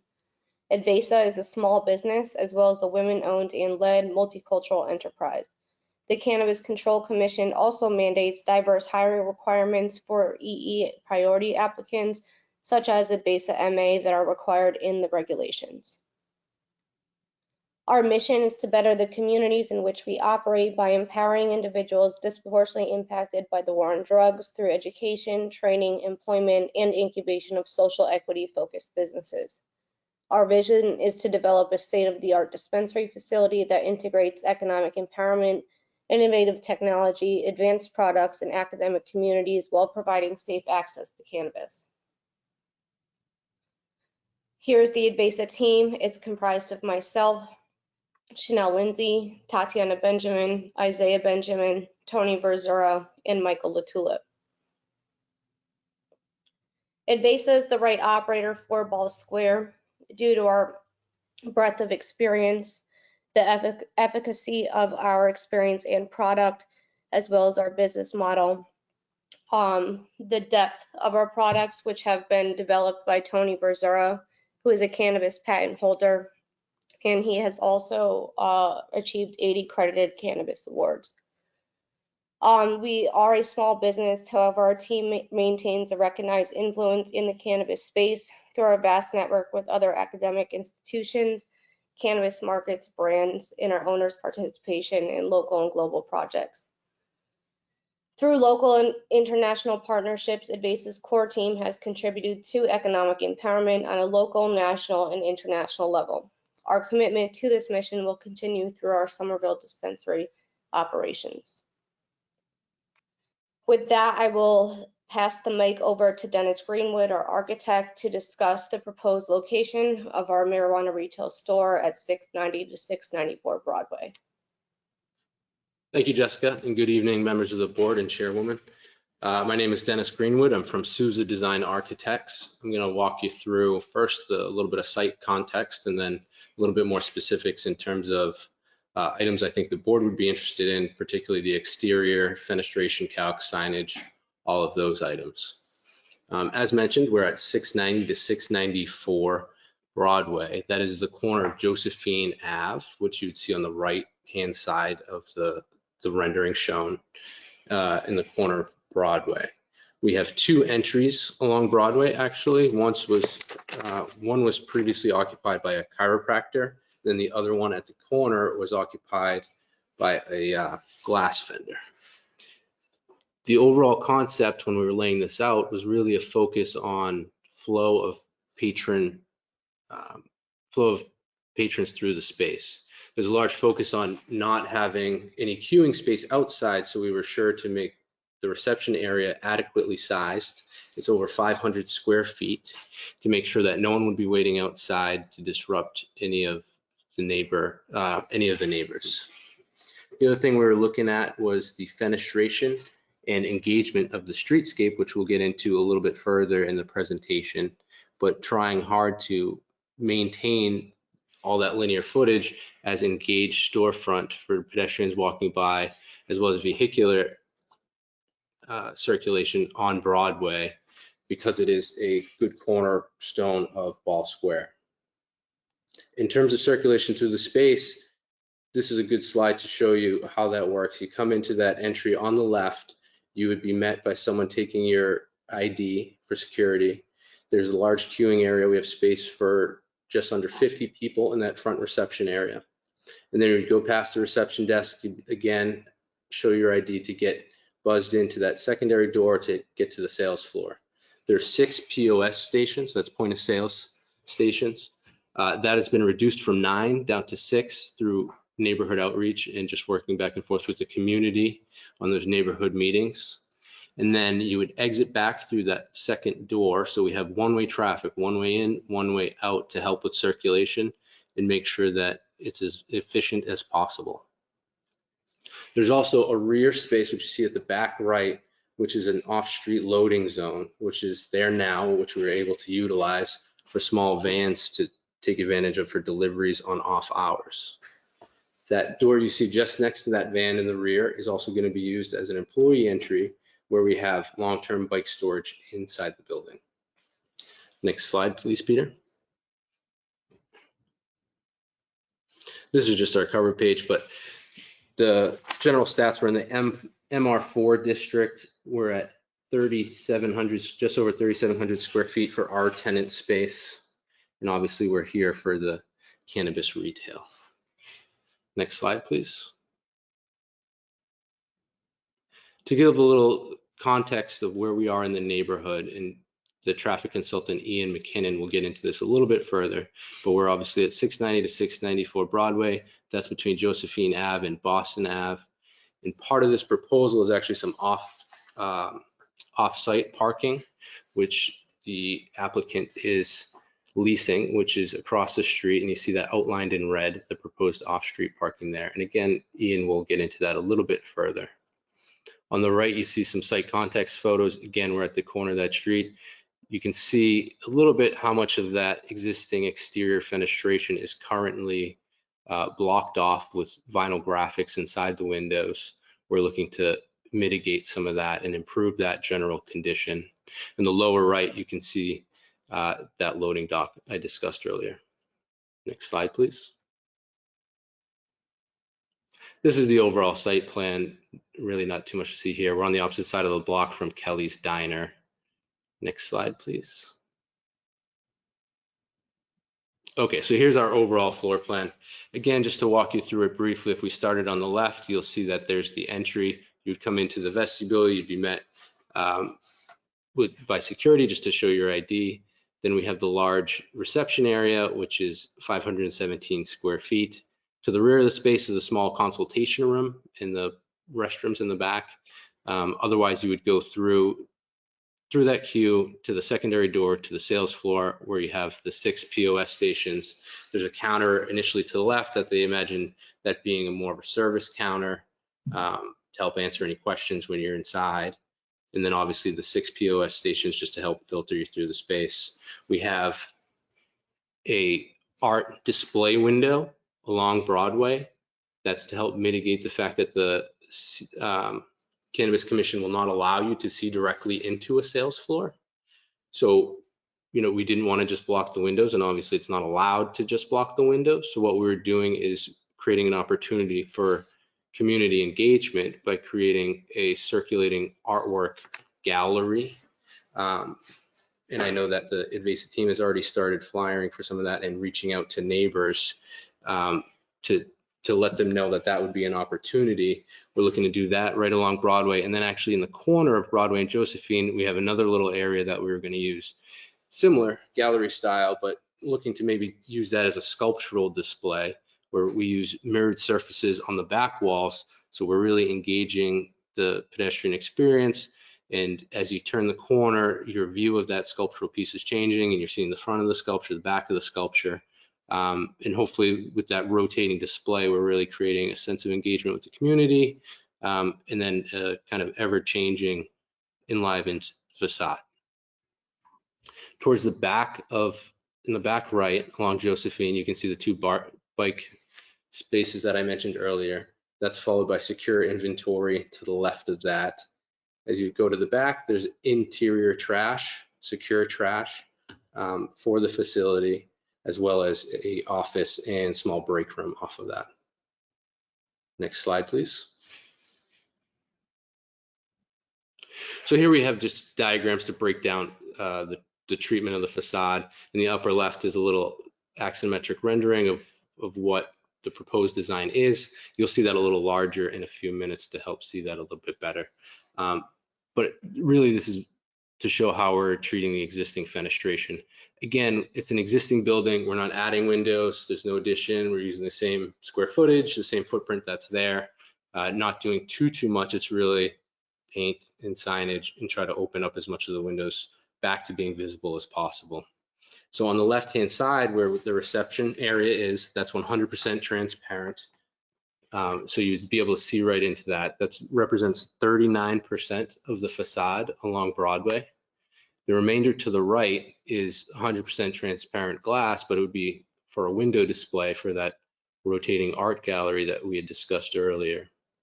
The only piece that would not be completely transparent would be the exit door, because that does open into the sales floor. So you're not allowed to open directly into that. So we're looking at originally we were looking at it being frosted, translucent, but my understanding is that we got feedback and the preference would be that that's actually opaque as opposed to frosted. So as of right now, with those calculations, we're at 69% would be considered fenestration. That's utilizing the zoning bylaws starting at 2 feet above grade and then going to 12 feet. So required is 70, we're at 69%. And then if we go to the next slide, you can actually see this is a diagram of what's existing now. So they're actually at 25%. The reason being is that that chiropractor actually has considerable amount of windows that are have vinyl graphics on the inside, so you cannot see through them. So they're actually at 25% fenestration right now. Next slide, please. And this slide is just enlarged line elevations to show what we're doing for signage. So over the entry door, we're doing halo lit signs that have a total square footage of 39.4 feet. And we have a breakdown, a chart on the next slide as well that has just all the zoning bylaws showing how we're compliant. But that sign, the letters are dimensionally, they work within the bylaws as well as the width. We have a secondary sign on the right. If you look on the middle elevation on the left side of the page, that is a logo. Those would be dimensional letters, dimensional logo rather, with letters underneath, externally illuminated from sign up above, which is consistent with what's on the building now. And then sign number 3 is actually a similar logo, but smaller and inside the reception area. So sign number 3 would be considered window sign. It's 5.1 square feet. And then sign 4 is a even smaller one, just on the door at the entry to help annotate that entry versus that exit door. Next slide, please. So again, this is a breakdown of all the signage. I'm not sure everyone's interested in kind of going through piece by piece. I'm happy to answer any questions on them, but it's really just to show that that's in compliance. So if we can go to the next slide, please. So here we can see it in action a little bit better. So starting on the left, you can see sign number 3 is inside of that reception area Above the door is the halo lit sign that we're still maintaining, that little bit of externally illuminated billboard sign up above, which is existing now. What we are doing is painting the pilaster to the left of our space, as well as that existing sign band around the perimeter, and then the parapet and cornice at our lease line. So that we thought that just helped frame out our space a little bit. It's also a bit deteriorated there now, but we'll clean that up, gives it a crisp edge, frames up the brick pretty nicely. And then importantly is the corner here. So really you can see we're working hard to maintain that streetscape and make sure that we have transparency in a level of engagement. So we have the idea of the rotating art displays in the windows, as well as that sculptural piece in the right corner. That crazy abstract sculptural piece that our renderer put in represents, well, hopefully a beautiful locally commissioned piece that will be changing on a regular basis. And I think that's it for the architectural piece. Unless people have questions now, I would turn it over to Ian McKinnon, the traffic consultant, for him to take it away. Thank you, Dennis. Good evening, Chairwoman and members of the board. Ian McKinnon from Howard Stein Hudson. Next slide, please. We want to note a couple key transportation aspects of this project. To date, the project has completed all requirements by zoning in the mobility department. It has submitted a transportation impact study and transportation access plan consistent with the 2019 and zoning amendments and mobility guidelines. The study area for the project was approved by the mobility department and for the intersections on the map before you. At the direction, the project has had an extensive traffic count program, counting both traffic in May and again in October of this year. Traffic counts were collected on both weekdays and typical Saturdays, counting vehicles, pedestrians, and bicycles along the Broadway corridor. We'll note traffic volumes have returned to what we're seeing as a new normal, significantly less than what it was in the years before the pandemic. The robust traffic study evaluated transit, bicycle, and pedestrian levels of traffic stress and motor vehicle operations. It also included an existing and future scenario analysis, as well as crash and a safety review of the study area. All of these analyses used local empirical data from other dispensaries, and all methodologies were approved, certified by the city's mobility department. The studies concluded that the change in use of the building is not expected to have any noticeable impacts on the transportation networks. Next slide. The site itself is well served by a multitude of transportation amenities, the most significant of which is the soon-to-open Green Line Ball Square Station, offering frequent service to the broader Somerville and downtown Boston directly opposite the site. There's also a bus stop out front, serving the site through 2 bus lines with frequent service to Arlington, Sullivan Square, Davis Square, and Leechmere. Broadway itself has bike lanes, and at the intersection of Broadway and Boston Avenue will soon to be reconstructed by the GLX project in the next couple months, creating safe new crosswalks, bump outs to shorten pedestrian crossings, and retimed signal equipment that will bring many multimodal investments to Ball Square and its community. There's also a blue bike station within quarter mile with 19 docks, again allowing another mode of travel to the site for employees and customers. This project, along with the other businesses of Ball Square, will benefit significantly with all these transportation investments in the coming year. This year, this area of Somerville also enjoys a very progressive mode share today. Over half of the residents use transit to commute to work, and only 28% use their vehicles for commuting. All of this before the opening of the Medford branch of the Green Line extension. This project understands the city's 2040 vision to reduce single occupant vehicles to less than 25%, and this project's location lends itself very well to meet those goals. Next slide. The project plans to upgrade the facility to include the proposed access and circulation schemes Dennis has previously mentioned, but also allows for active transportation amenities to the site. The project is consistent with the City of Somerville's bike requirements, and as such will have an interior bike storage room for 2 bikes for employees. The original proposal included on this site plan before you shows parking for 4 visitor spaces out along Josephine. Based on concerns on sidewalk width from the Somerville Mobility Department, the project will instead fully fund a visitor bike parking corral on Broadway for at least 10 bicycles, the location detail of which will be further coordinated with the city. And lastly, all deliveries will be off-street in the rear of the site. Next page, please.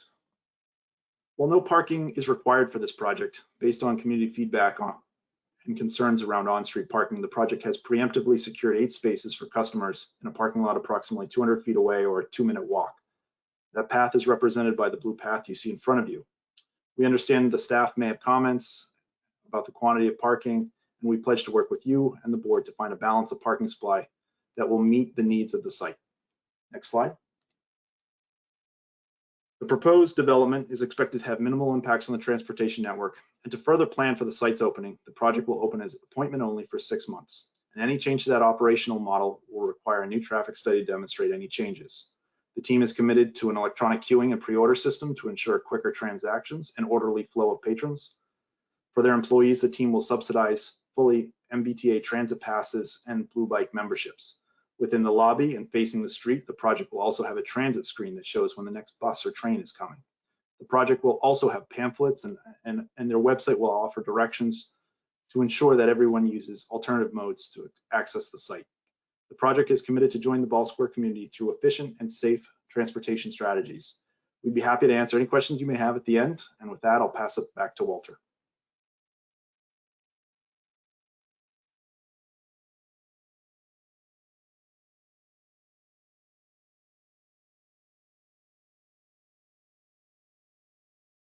Walter? Sorry, All right. I apologize. Okay. I apologize. Madam Chair, I want to thank you for the amount of time you've extended to us in giving our presentation. As I mentioned earlier, we sent a response to the planning board relative to the planning staff's memo. We've agreed to accept almost all of the conditions.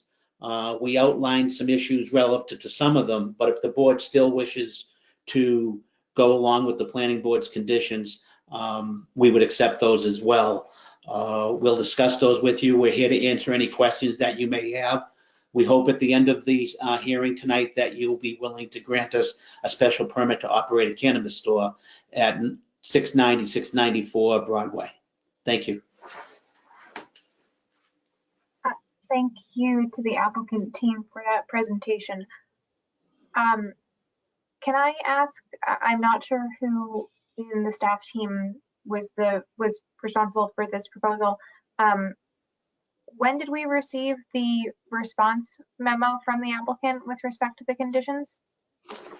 This is Charlotte speaking, Madam Chair. We received it, staff received it yesterday afternoon, I believe, and forwarded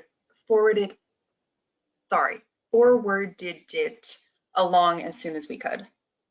Thank you very much.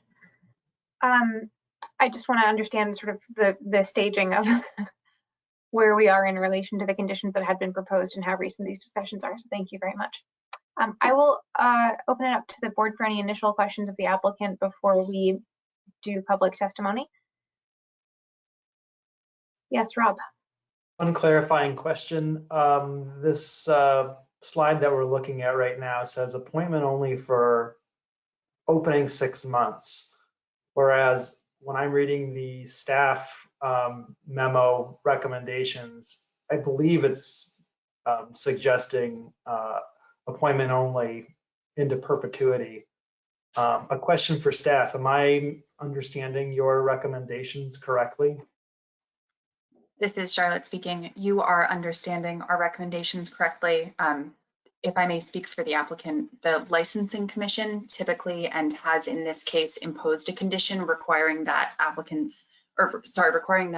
these retail stores be appointment only for the first 6 months. That is separate from the condition that staff has recommended to the planning board, but that is where that 6-month time frame comes from. Madam Chair, if I may, Walter Sullivan, in the response memo that we sent to the board, we accept that condition that the planning staff recommends relative to appointment only until we come back to the board with a new traffic study and the other requirements set forth in the condition. Understood. Thank you very much. I have a question for the applicant, which is just on the volume of space that has been set aside for queuing to support 50 people. That strikes me as high for a business that will be for the first 6 months and perhaps indefinitely open on an appointment only model, and which is relying, as you've described, on an electronic queuing and pre-order system. Can you speak a little bit more, please, to the volume of transactions or of appointments that you expect to be having per hour with the 6 POS system? Hi, Chairwoman. Yeah, This is- that's a great question. go ahead. Oh, sorry. You can go ahead. Please identify yourself. I was just gonna, this is Dennis Greenwood from Souza Design. I'm just gonna speak to the sizing for a second, and then I think Jessica is gonna speak to what they anticipate.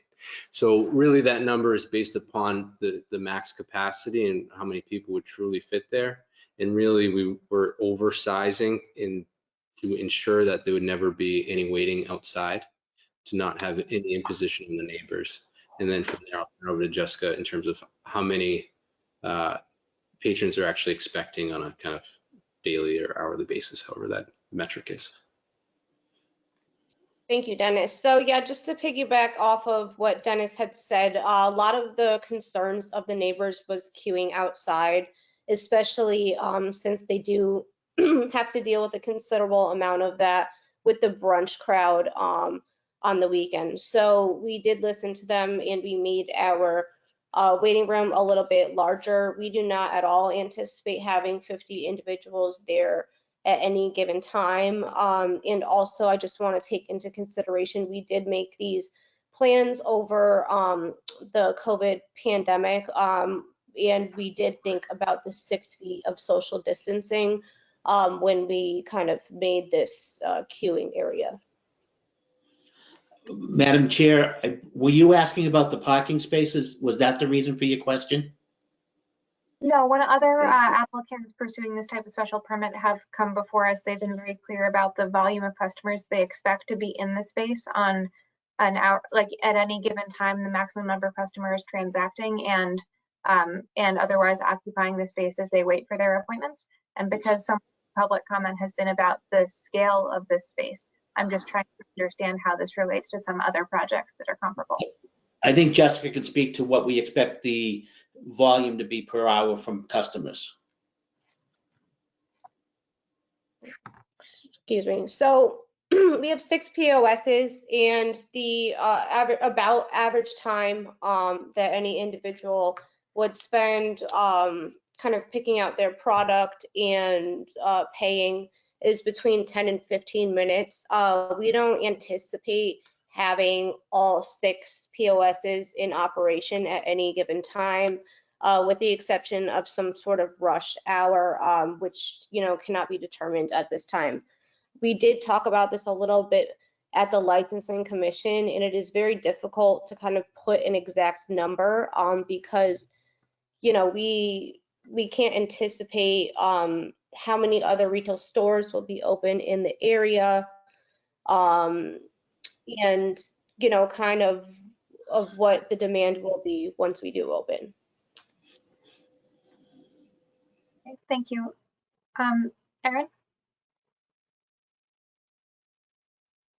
I guess I would like to challenge that a little bit, again, because of the appointment only nature of this. I'm a little bit, I guess, surprised that you guys don't have a more firm answer on how many appointment slots might be available per hour. Yeah, so we can give that. So each POS will be, so we'll have 6 appointments, for the 6 POSs, and they will be spaced out in 15-minute increments. So if you want to do the math on that. Okay, so we got 24 an hour. Yeah, we're about 24 an hour. Conservatively, I hope that we could have 24 an hour, but it's more realistic to be, about 6 to 12 an hour with the current climate of retail stores in Massachusetts. Okay. And Thank you this very is, much. And this is Chanel, if I could jump in as well. Of course, we're appointment only as we begin. Our goal as a company is not to remain appointment only. Very few cannabis stores, if any at all, have that requirement.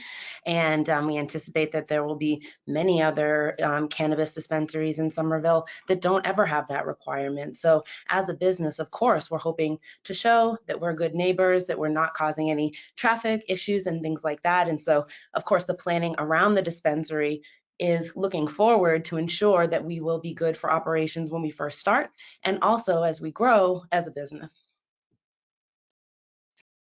Thank you. I'm sure the board has more questions, but if there are no other clarifying questions at the onset, I would like to open this up for public testimony. First, let's take from anyone who'd like to speak in favor of the project.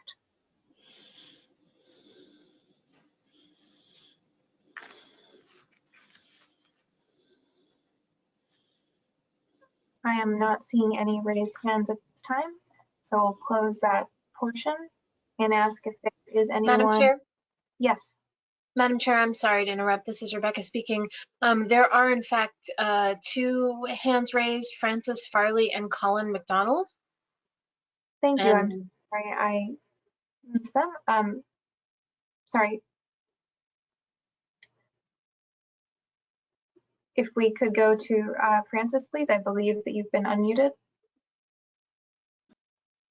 I'm sorry, I was raising my hand to speak in opposition. Thank you. We will come to that next, if you don't mind holding on, please. One other hand raised initially. I'm sorry, who was that? Colin? Yes.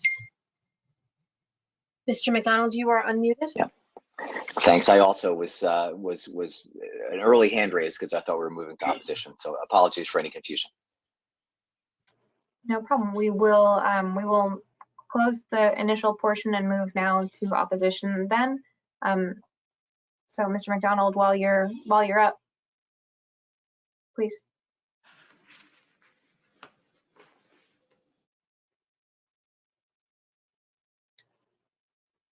Here we have. All right. Thanks, Madam Chair and members of the board. Can you hear me okay? Yes. Great, thanks.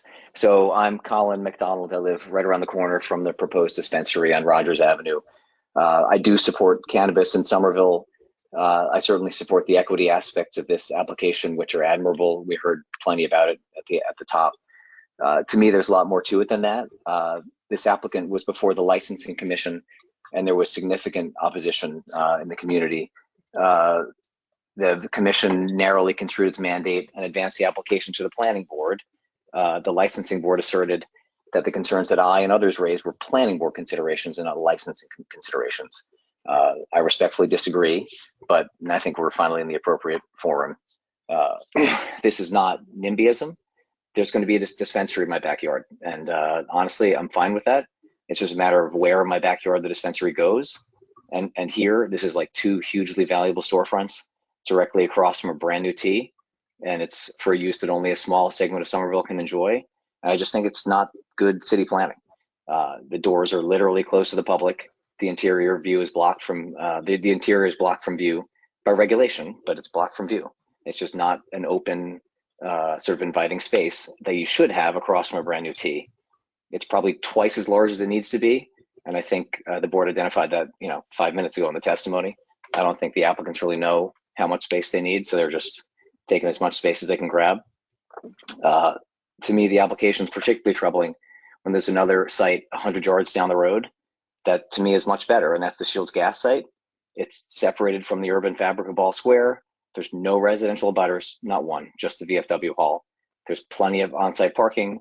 It's on a stretch of Broadway that could benefit from some street life to connect it to Magoon. It just seems like that's the right site. If you're gonna choose one, I think you should choose one. I don't think we need 2. I don't think demand can support 2, and they're going to cannibalize each other. And then you're going to have probably a dark double storefront in Ball Square when Advesa ultimately succumbs to the competition across the bridge in Shields and at 5 other places in the city. How many more? Is it 12? I think to me, this is about good city planning. We have one chance to do this right as we debut the new Ball Square, and Advesa is not the right use at this location. So I urge the board to deny the special permit, and I appreciate your consideration. Thank you. Let's move next to Francis, since his hand was raised earlier. Mr. Farley, this is Rebecca speaking. You are unmuted. Can the board hear me? Yes. Thank you. My name is Frank Farley. I live at 272 Willow Avenue in Ball Square. Every other meeting that I've been to along these lines has said that you only have 2 minutes to talk. So I was expecting to have to talk really fast and strain to get my points across. I sent an email message to this board discussing my opposition to this permit, and I hope you've had the opportunity to read it and that you will give it careful consideration. I know I don't have unlimited time, so I won't try to stress every point that's in that email message, but I will bring up 4 points specifically. The first is that this is a high volume distribution center. It's not just a store. Ball Square is very small, and this will overwhelm the square and our neighborhood. It will change the character of Ball Square, and it will affect our quality of life. And I would hope the planning board would take that into consideration in your decision. Second, the traffic study cited in the report to this board is woefully inadequate. Traffic was measured on Thursday through Saturday of Memorial Day weekend. Anybody who lives around here knows that traffic during that time is much less than usual. So these are not accurate counts. We need real planning for what is going to happen in Ball Square and our neighborhood, not outrageously low numbers. I question the seriousness of this report. I think this needs further study. 3, Advesa has no community ties to Somerville at all. The fact that their score was 3.5 out of 5 on that second MAC report for experience and community involvement is ludicrous. They barely scored above 12 for their total, which is the passing score, and a reasonable score for experience and community involvement would deny their application before it even reached this board. I tried multiple times to point out to the licensing board that the first MAC report denied their application because they have no community involvement. The second MAC report mysteriously allowed them 3.5 out of 5 points, which gave them barely over 12 to give them a passing score. But they even noted that there's very little involvement with the community, and I'm saying there was none. And finally, city resources and use of space for something like this should be used for the benefit of the city and its residents, not any old business trying to come here to make huge profits at the expense of the community.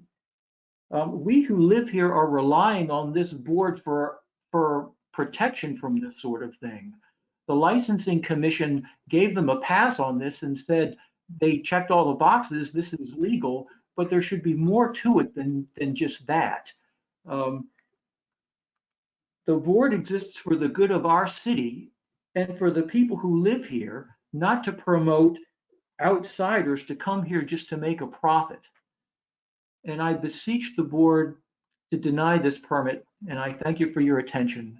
And I beg you to read my email message that I sent you and consider the details that I put into that. Thank you very much. And thank you for your time. And thank you for giving me more than the 2 minutes I was expecting. Thank you very much for the effort to still keep the comments brief. We appreciate that folks are here and want to hear everyone speak. It is also approaching 10. Let's go next, please, to Ms. Flannery. Hello. My name is Lena Flannery. I live around the corner at on Wilson Avenue, and I just want to reiterate that I just firmly believe the Advesa store is not a good fit for this location in Ball Square. When I first found out there was going to be a cannabis store in that spot, I was like, oh, okay, cool. There'll be something in the glasses spot. And then I realized, oh no, it's the entire space. And then I realized all of the nuances of that particular space. And, you know, the more I learned, I just think it doesn't fit. One of the ones that was neglected in the traffic study is that there is a loading dock, but that loading dock is only accessible via the one way on Josephine. And that's a very small, narrow residential street. The corner of Josephine is where the elementary school is.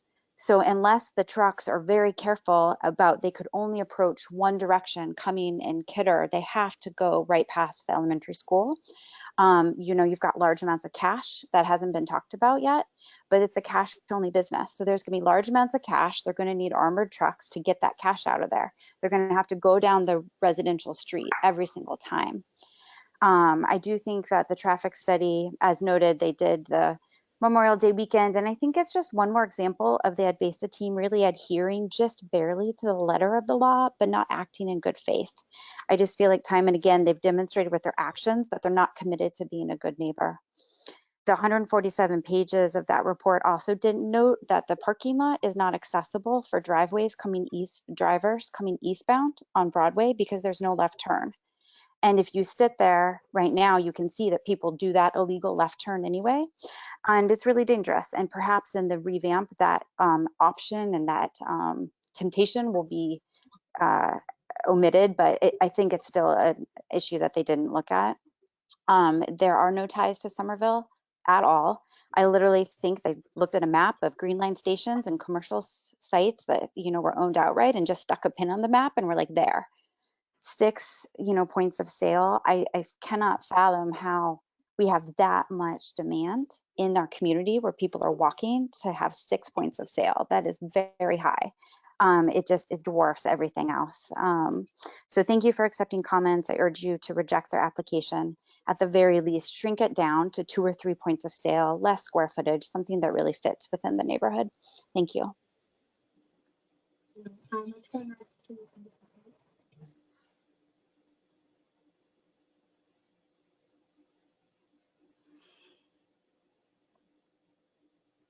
Charles, I believe you are muted. I'm sorry, Madam Chair, this is Rebecca speaking. Whom were you calling for? Jim Thomas. Mr. Thomas, you Hi. are on mute. Okay, can you hear me? Yes. Okay, great. Thank you very much. My name's Jim Thomas. I live on Willow Avenue, on the block nearest the proposed Advesa store. I see all the traffic coming down Willow Avenue into Ball Square. I have a number of issues, primarily with the traffic study. I agree with the comments that the other commenters made earlier, but there's a line in the traffic study about basically an assumption that most of the patrons of the store would be local, which implies that there isn't really a need for parking. I do also want to note that appointment only is a little bit of a fig leaf. I've actually visited a couple of these stores in the area, some of which do appointments. And really what happens is you go to the store, they tell you you need an appointment, you stand outside, you get on your phone, you make an appointment, there you are. So, you know, yeah, if you were to actually throttle how many people you'd allow per hour, that might allow you to manage that. But if you're just letting whoever shows up with an appointment show up, you're going to have peak loads. Couple things. Ball Square and that area is a commuter route. Some years ago, there was a dispute about cut-through traffic on Bay State Avenue, and there were a number of traffic studies done by the Traffic Commission. They found that there was traffic coming from Route 93 and from communities north, basically cutting through to avoid Davis Square, to get to places in Cambridge, Harvard Square, the universities, that sort of thing. So there is a lot of commuter traffic. I think with all of the competition with other stores in Somerville, you're going to have to go, to be successful, you're going to have to go after that commuter traffic, which means that parking is important. So as the previous speaker mentioned, there's sort of a, as they say in Maine, you can't get there from here. If you come down Willow Ave, you take a right, and then you try to get to that parking lot, you can't take a left. You can't take a left there. If you go the other direction and you go to Powder House Square, you used to be able to take a right to get to Boston Ave to get to that parking lot. You can no longer take a right there. You have to go all the way around the Rotary. It's kind of crazy. So there's a problem with accessibility of that parking. 8 spaces. 4 of the principals of this venture live outside of the city, I believe Brockton and Newton, and I don't know if you've ever tried to get from those places to Somerville on the T, but it's really not viable. So you're probably going to have at least 2, possibly 4 cars for the people owning this operation in that parking lot. There goes 25 to 50% of your parking spaces right there. So here's what I'm worried about is these commuters are going to stop on the way home and they're going to look for parking. They're not going to be able to get to the parking lot. So what they're going to do is what I call cruise for parking. They're going to take rights into the small streets, cruise around, try to snag a spot at the end of the street because there are a small number of metered spots, and then you're going to have aggressive driving. So that's one of my my big worries about that. Now, as far as the problem is particularly the evening rush hour during peak times. There is a store called Neta, N-E-T-A. I would suggest a homework assignment for the board, a small homework assignment. Go to Google Maps, Google Neta Brookline, and then go to the satellite view and zoom in. What you're going to see is a very large number of people behind the building waiting outside. That's what happens with these stores during peak hours. And the rest of the time, there's not so much traffic, but the peak is the problem. So take a look at that. I do think that if you could really throttle it based on appointments and really hone to that, that might work. So I think you've got a problem with parking, potentially lots of people from outside trying to get to the store because it's on a commuter route, can't get to the parking lot. They're going to be cruising for parking on streets, mine included. Other concerns, I think they mentioned, it's right next to residential properties. It's an uninviting facade, armored vehicles with cash and high value inventory going down a residential street. There is also a report from the Neta store. There were controversies with people who were waiting in long lines, that they were urinating in yards nearby. I believe I made a suggestion to the group that they have a public restroom. I can tell you that there is a store in Salem, INSA, that does have a public restroom. So I would suggest that they adopt that. Mr. Thomas? So, pardon me? Thank you for your comments. Could I ask you to please wrap them up?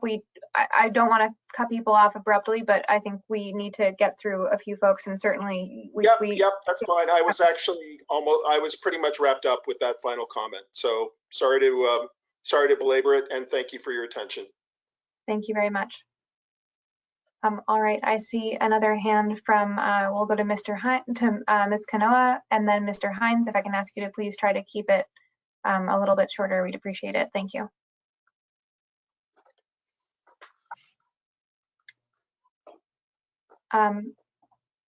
Mr. Hines, you are self-muted.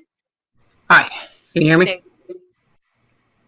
I will keep it very, very quick. I just wanted to talk a little bit about the parking. I heard the applicant say that they were going to try to push back on the staff recommendation that Madam Chair, I'm sorry. I'm very sorry to interrupt. Mr. Hines, can you start again and please identify your address? Sure. My name is James Hines. I live at 85 Rogers Ave, right around the corner from this project.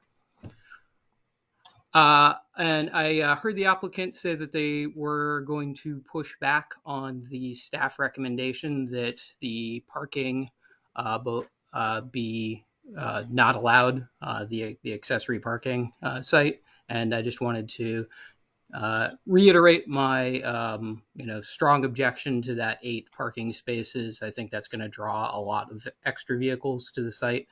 And I would encourage the board to follow the staff recommendation there and not allow the extra vehicles to be encouraged to come and park for free right around the corner from our houses. Thanks.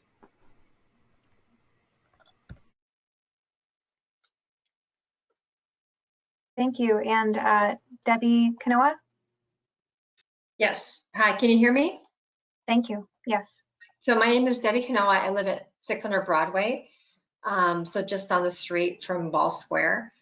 I continue to have concerns with Advisa having the retail cannabis shop in this neighborhood.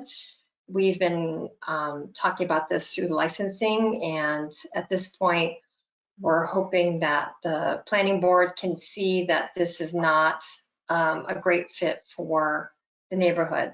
There's a few points of concern. So one is the size, and it's been brought up multiple times.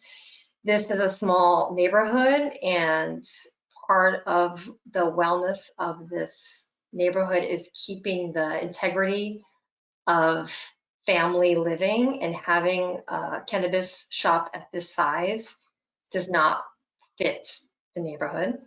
Secondly, public consumption. We've brought this up in the licensing commission or licensing meetings. I have had discarded cannabis packaging in my own yard already from outside vendors, and I can only think that it's going to get worse as this shop and potentially the second retail shop at the Shields station opens up. So I'll have two shops on Broadway, people walking down Broadway disposing of their cannabis packaging in our neighborhoods. So one question for Advisa is like, how are they mitigating this issue, and how are they working with the city? Because I think at this point, we've made this clear that our understanding is that Advisa has not really been working with the city to mitigate factors that impacted the residents directly. They have been trying to make things work for them to get their licensing, but as far as making this a spot of wellness and a spot of health for the neighborhood, it has been very minimal.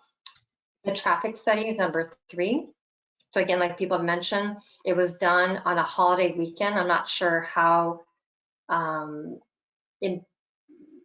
effective that is in terms of managing, traffic during a holiday when we know that people are not in the area at that time. So that's something I would want them to re-look at.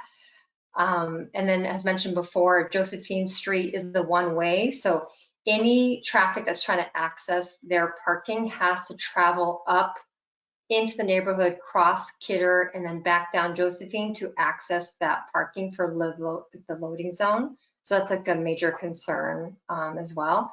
And finally, it's still cannabis. It's THC. It's a psychoactive drug. I was talking to my daughter and pediatrician about cannabis at their last wellness visit, and the pediatrician was very clear that cannabis has a very harmful and irreversible effect on developing brains up through age 25. So that Advisa is still coming into our neighborhood when we're raising our families is a major concern. So I'm hoping that the planning board just considers our views and listens to us, and we really decline or deny having Advisa in our neighborhood. Thank you for your time. Thank you. And I understand that we have one more person who wants to speak, Mr. Alexander Chenoff. Yeah, thanks. Can you hear me? Yes.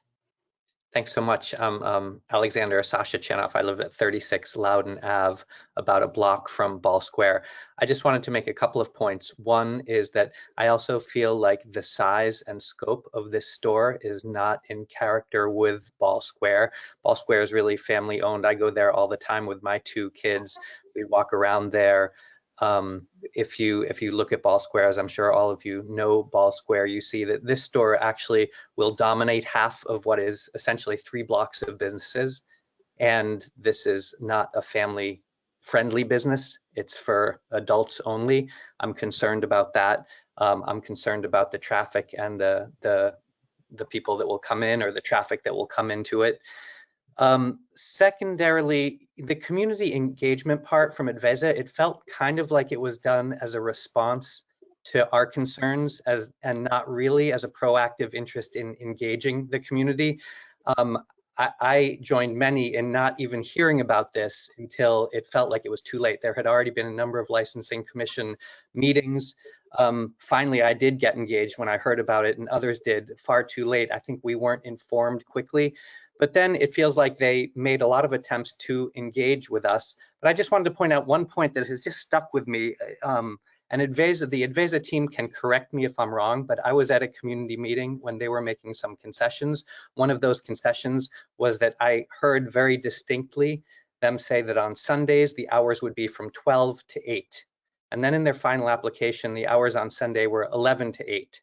That might seem insignificant, but it just furthered a kind of idea that they're not really listening to the community, or they may be saying one thing and doing something a little different. I think the points of sale from 9 to 6 was some sort of concession, but 6 registers in Ball Square is far more than any other business has there.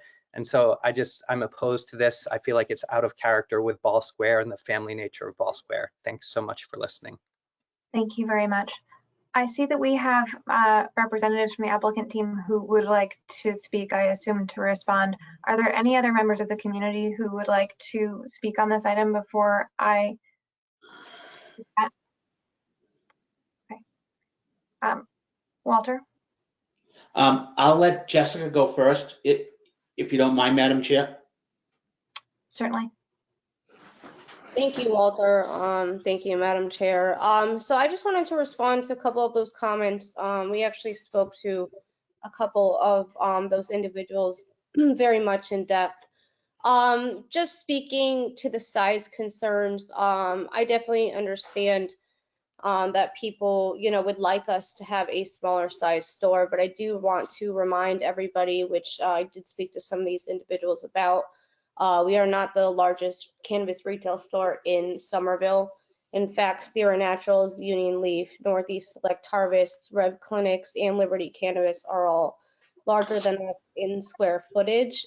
And in terms of the frontage, Northeast Select Harvest and East Coast Remedies is larger than us. And in terms of Ball Square, there are actually 14 other businesses that are larger than us in terms of square footage and frontage. But I do appreciate the concern.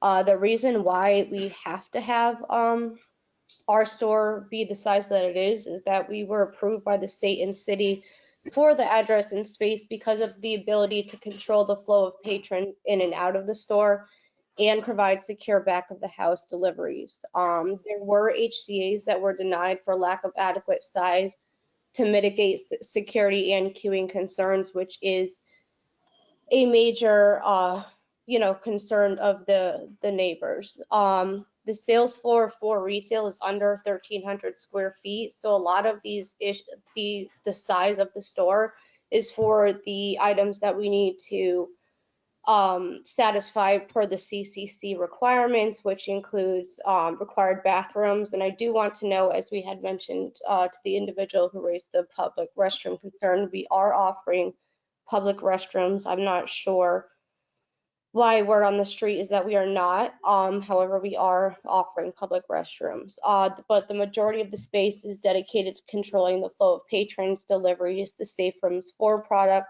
required bathrooms for both the employees and the patrons, the employee personal area, including lockers, the required consulting areas, and the required workstations and break rooms. So these are kind of all of the factors that and the employee bike racks as well, which will take up some space. So these are all the factors that we take into consideration when planning the size of the store. So we do understand the concern, but those are the facts and they could be looked up. In terms of our community outreach, it's a little bit frustrating to hear the same kind of words from the community. We actually had at least 20 community meetings, and I did meet with Colin McDonald personally, with Walter Sullivan and Chanel and my husband. a couple of times. However, we have had 20 community meetings, including open houses, and I can list the dates and times of all of those, and they do span all the way back to April 3rd in 2019. We have flyered for the meetings multiple times, which, did cost us a considerable amount of money and time, but we wanted to make sure that everybody did have access to know that when we did have the meetings. The last 4 meetings that we had on Zoom, we did make well known to the community, and we did actually flyer the store itself so that anybody walking by was well aware. And 0 members of the community showed up to those last 4 meetings, which is evidenced on our website. So we have done a substantial amount of community engagement, and we actually altered a large amount of our operations to accommodate the concerns and needs of the direct community.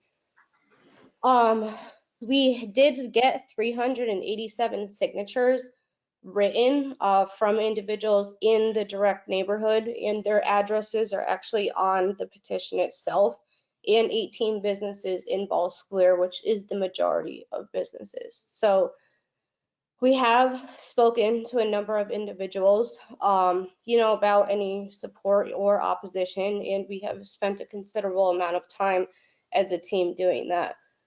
In terms of us not being residents, I'm sure all of you are aware, the cost of housing in Somerville is very high. However, we are all from the Boston area and live in the Boston area. Unfortunately, with the rising housing prices, it is a little bit unattainable for us at this time as a team. So, we definitely understand that concern. However, we have all been active in the cannabis industry in the Boston area and Massachusetts as well. And we are no stranger to Somerville. Speaking to the cash. I'm happy for you to continue to cover the points you wanted to, but if I could ask you to please do so briefly, because we've already had the formal part of the presentation, and I want to make sure that we get through board discussion in a timely manner. Yes, I appreciate that, and I do apologize. Very quickly, cash has phased out of dispensaries. Many banks do take ATM and debit cards and credit cards. So cash is not something, it's kind of a thing of the past at this point. And in terms of the deliveries, they will be at randomized times and not very often as well, nor will there be any sort of like armored car situation, especially with the amount of people who don't use cash. In terms of parking, we did not push back on the staff parking recommendation. The parking was instituted because of the neighbors' concerns about parking, because they already are dealing with issues of parking. However, we are open to any suggestions. And just to reiterate, our traffic study was repeated on October 18th, and Howard Stein and Hudson's representative Ian McKinnon can elaborate on that, but that is the brief version of my response. And Madam Chair, just one other point. Very briefly, please. We are over 900 feet away from the school, which is well beyond what's contained in the zoning ordinance of being 300 feet and 500 feet. We meet the requirements contained in the zoning ordinance. The zoning ordinance doesn't say you have to be a resident of Somerville. With that being said, we're more than willing to discuss the conditions with you.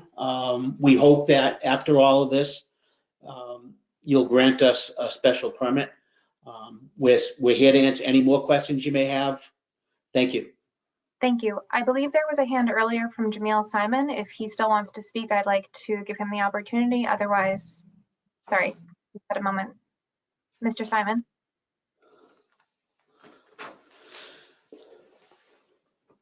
I believe you've been unmuted, if staff can confirm. Yes, Mr. Simon, you are self-muted?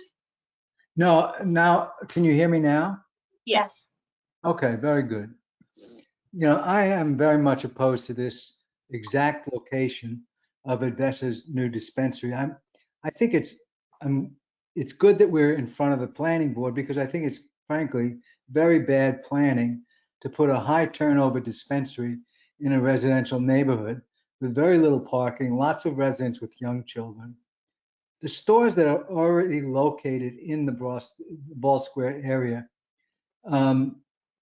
they serve the community very well. But when you look at, none of them have the kind of proposed turnover that this store is aiming for. And I think they're being, when they say it's one customer every 15 minutes, that's not consistent at all with what I've seen in other dispensaries around the city. It's more like 5 minutes. You go in there, you pick up what you've already ordered by phone, and you pick it up and leave. What that lends itself to is a lot of traffic, a lot of in and out, high volume traffic. I mean, no restaurant, when you go to a restaurant, you sit there for an hour. You don't, run in and out. I mean, it's just wrong. And, they've had, yes, they reduced the number of point of sale sites down to 6 from 9, but even 6 is more than most supermarkets. And so this thing is high volume, and I really pity this neighborhood when push comes to shove. We're up against a $1 billion corporation, Trulieve, and good luck to the neighborhood trying to fight a big corporation like that. It's just set up from the get-go to process lots of customers in a very short time, and it's just wrong. What other people have said, the location that's right across the bridge is fine. It's backing up to a railroad track. It's not backing up to streets with young children and residents. So I really think from a planning standpoint, it's a really bad planning decision to locate Vessa's store right in the heart of Ball Square. I could see an enterprise that serves the community that doesn't have that kind of turnover, like a daycare center. I'm not against pot stores. I'm against this particular dispensary in this particular location. Thank you very much. With that, I will close the public testimony portion of the hearing and move to board discussion.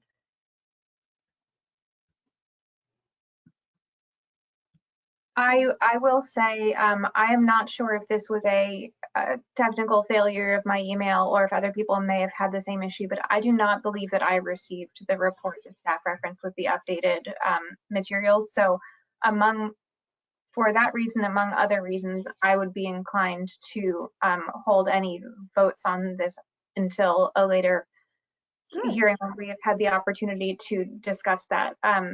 Did other members of the board receive that memo, or am I alone in that technical difficulty? I don't believe I received it. Okay. Neither did I, Madam Chair. Thank you. Madam Chair, this is Rebecca speaking. I'm very sorry to hear that. I will check with my colleague Raisa, and we will make sure that the memo does get sent along.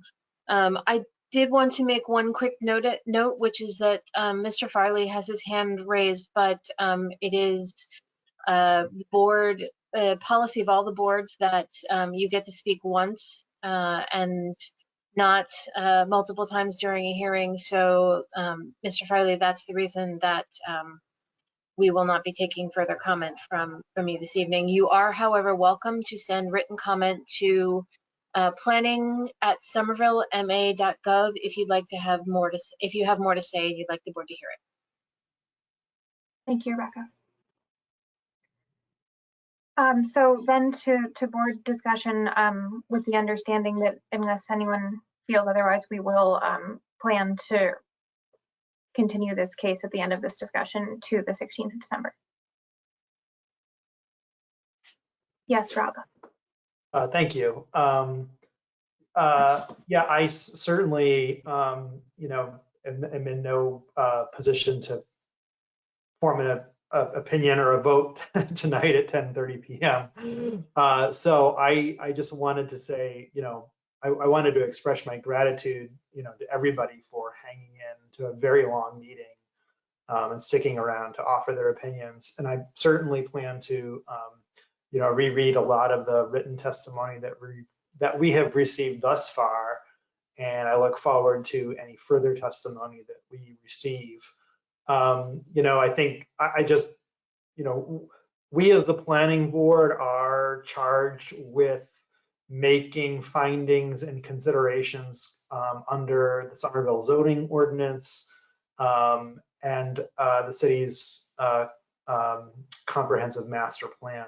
So I just want to put that out there. We've heard a lot of comments and concerns that don't necessarily fall within kind of the scope of what we as the planning board are charged with reviewing and finding. And I don't mean to say that to minimize a lot of the statements that have been made. I have my own personal views on cannabis dispensaries and the uses, but they are not relevant. My views on that. So I just wanted to put that out there to say, these are the considerations that I'm looking at. I'm going to take another close look at the staff memo. I'm very much, zeroing in on the thoroughfare network. What's the appropriateness of having any parking here at all, to the extent that that creates induced traffic demand. That is a concern of mine. And then location and visibility of the establishment and size. Those are things that I'm hearing and want to be thinking more about. So thank you for this opportunity to comment.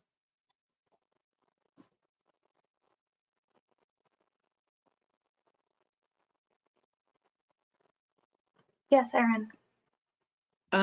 I was wondering, because a few folks mentioned it in their public comment, I'm wondering if the staff can comment on the status of other cannabis applicants or retail cannabis applicants within the neighborhood, as we sort of consider the diversity of businesses within the neighborhood and serving the neighborhood. This is Charlotte speaking. So the first step for any cannabis applicant to move towards establishing a business in Somerville is to receive a host community agreement from the mayor, usually abbreviated as an HCA. So if we limit review of nearby cannabis dispensaries to only ones that have received an HCA as of today, there is only one other cannabis dispensary or one other potential cannabis dispensary in close proximity to Ball Square, which is at 620 Broadway at the Shield gas station. The next closest cannabis dispensaries off the top of my head would all be in Davis Square. I believe we have 3 that have been approved there and 1 that has a host community agreement but has not moved forward with the other necessary permits. There is also one at 288 Broadway. I don't know how close that one would be to this location off the top of my head compared to the Davis Square ones. But 690 Broadway and 620 Broadway are the only cannabis dispensaries that have received a host community agreement and are, let's say, within a quarter mile of the Ball Square T-stop. Yeah, okay. Thanks very much, Charlotte. I think if memory serves, the 200 Broadway block is down closer to Winter Hill. So it's across the street from Winter Hill, or from, sorry, it's across the street from the big Star Market site. So it's a ways away. Okay. Thank you very much. I think that answers my question. And like my fellow board members, I too want more time to consider this. So appreciate continuing this to next meeting.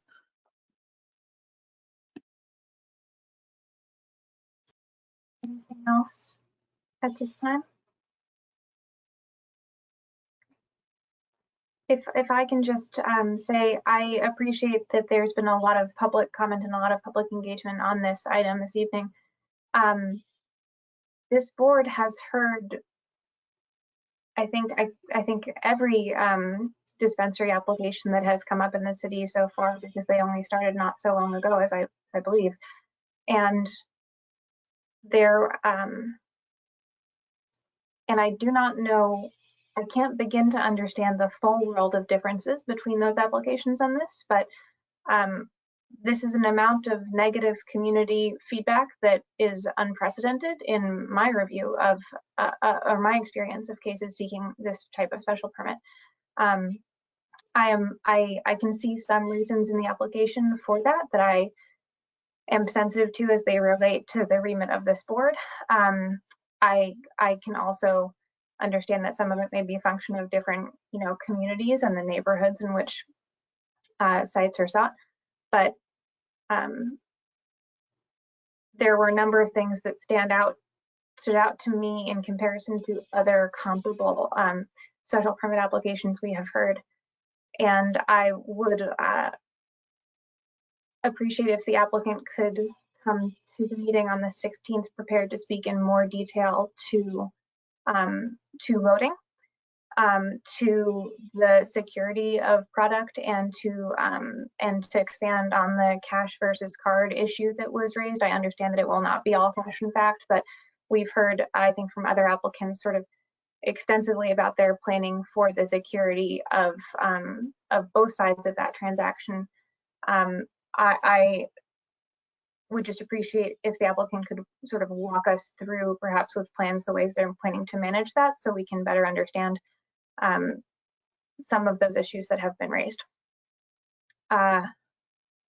So happy to hear any other discussion from the board this evening, but if there is none, I will plan to keep the public comment open, keep public comment open until, for written testimony until December 10th for further input there. And we will move to continue this item until our meeting on December 16th. Seconded by the clerk. Roll call vote. Amelia votes aye. Rob votes aye. Aaron votes aye. Debbie votes aye. Russell votes aye. Right. We'll see you in a few.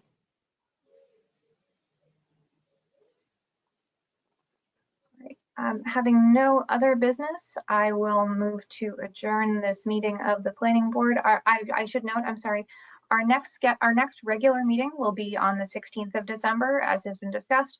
There will be an additional meeting on the 2nd of December, specifically to pick up the one remaining item for recommendations to the Land Use Committee. And with that, I do move to adjourn the meeting, seconded by the clerk. Roll call vote. Amelia votes aye. Rob votes aye. Aaron votes aye. Debbie votes aye. Russell votes aye. Thank you. Have a good evening. Welcome, Russell. Good night, everybody. Thank you. Thank you. Good night, everyone. Thank you very much. Usually not this long. I'm not scared. You will Have be. a good night, all. Night. You.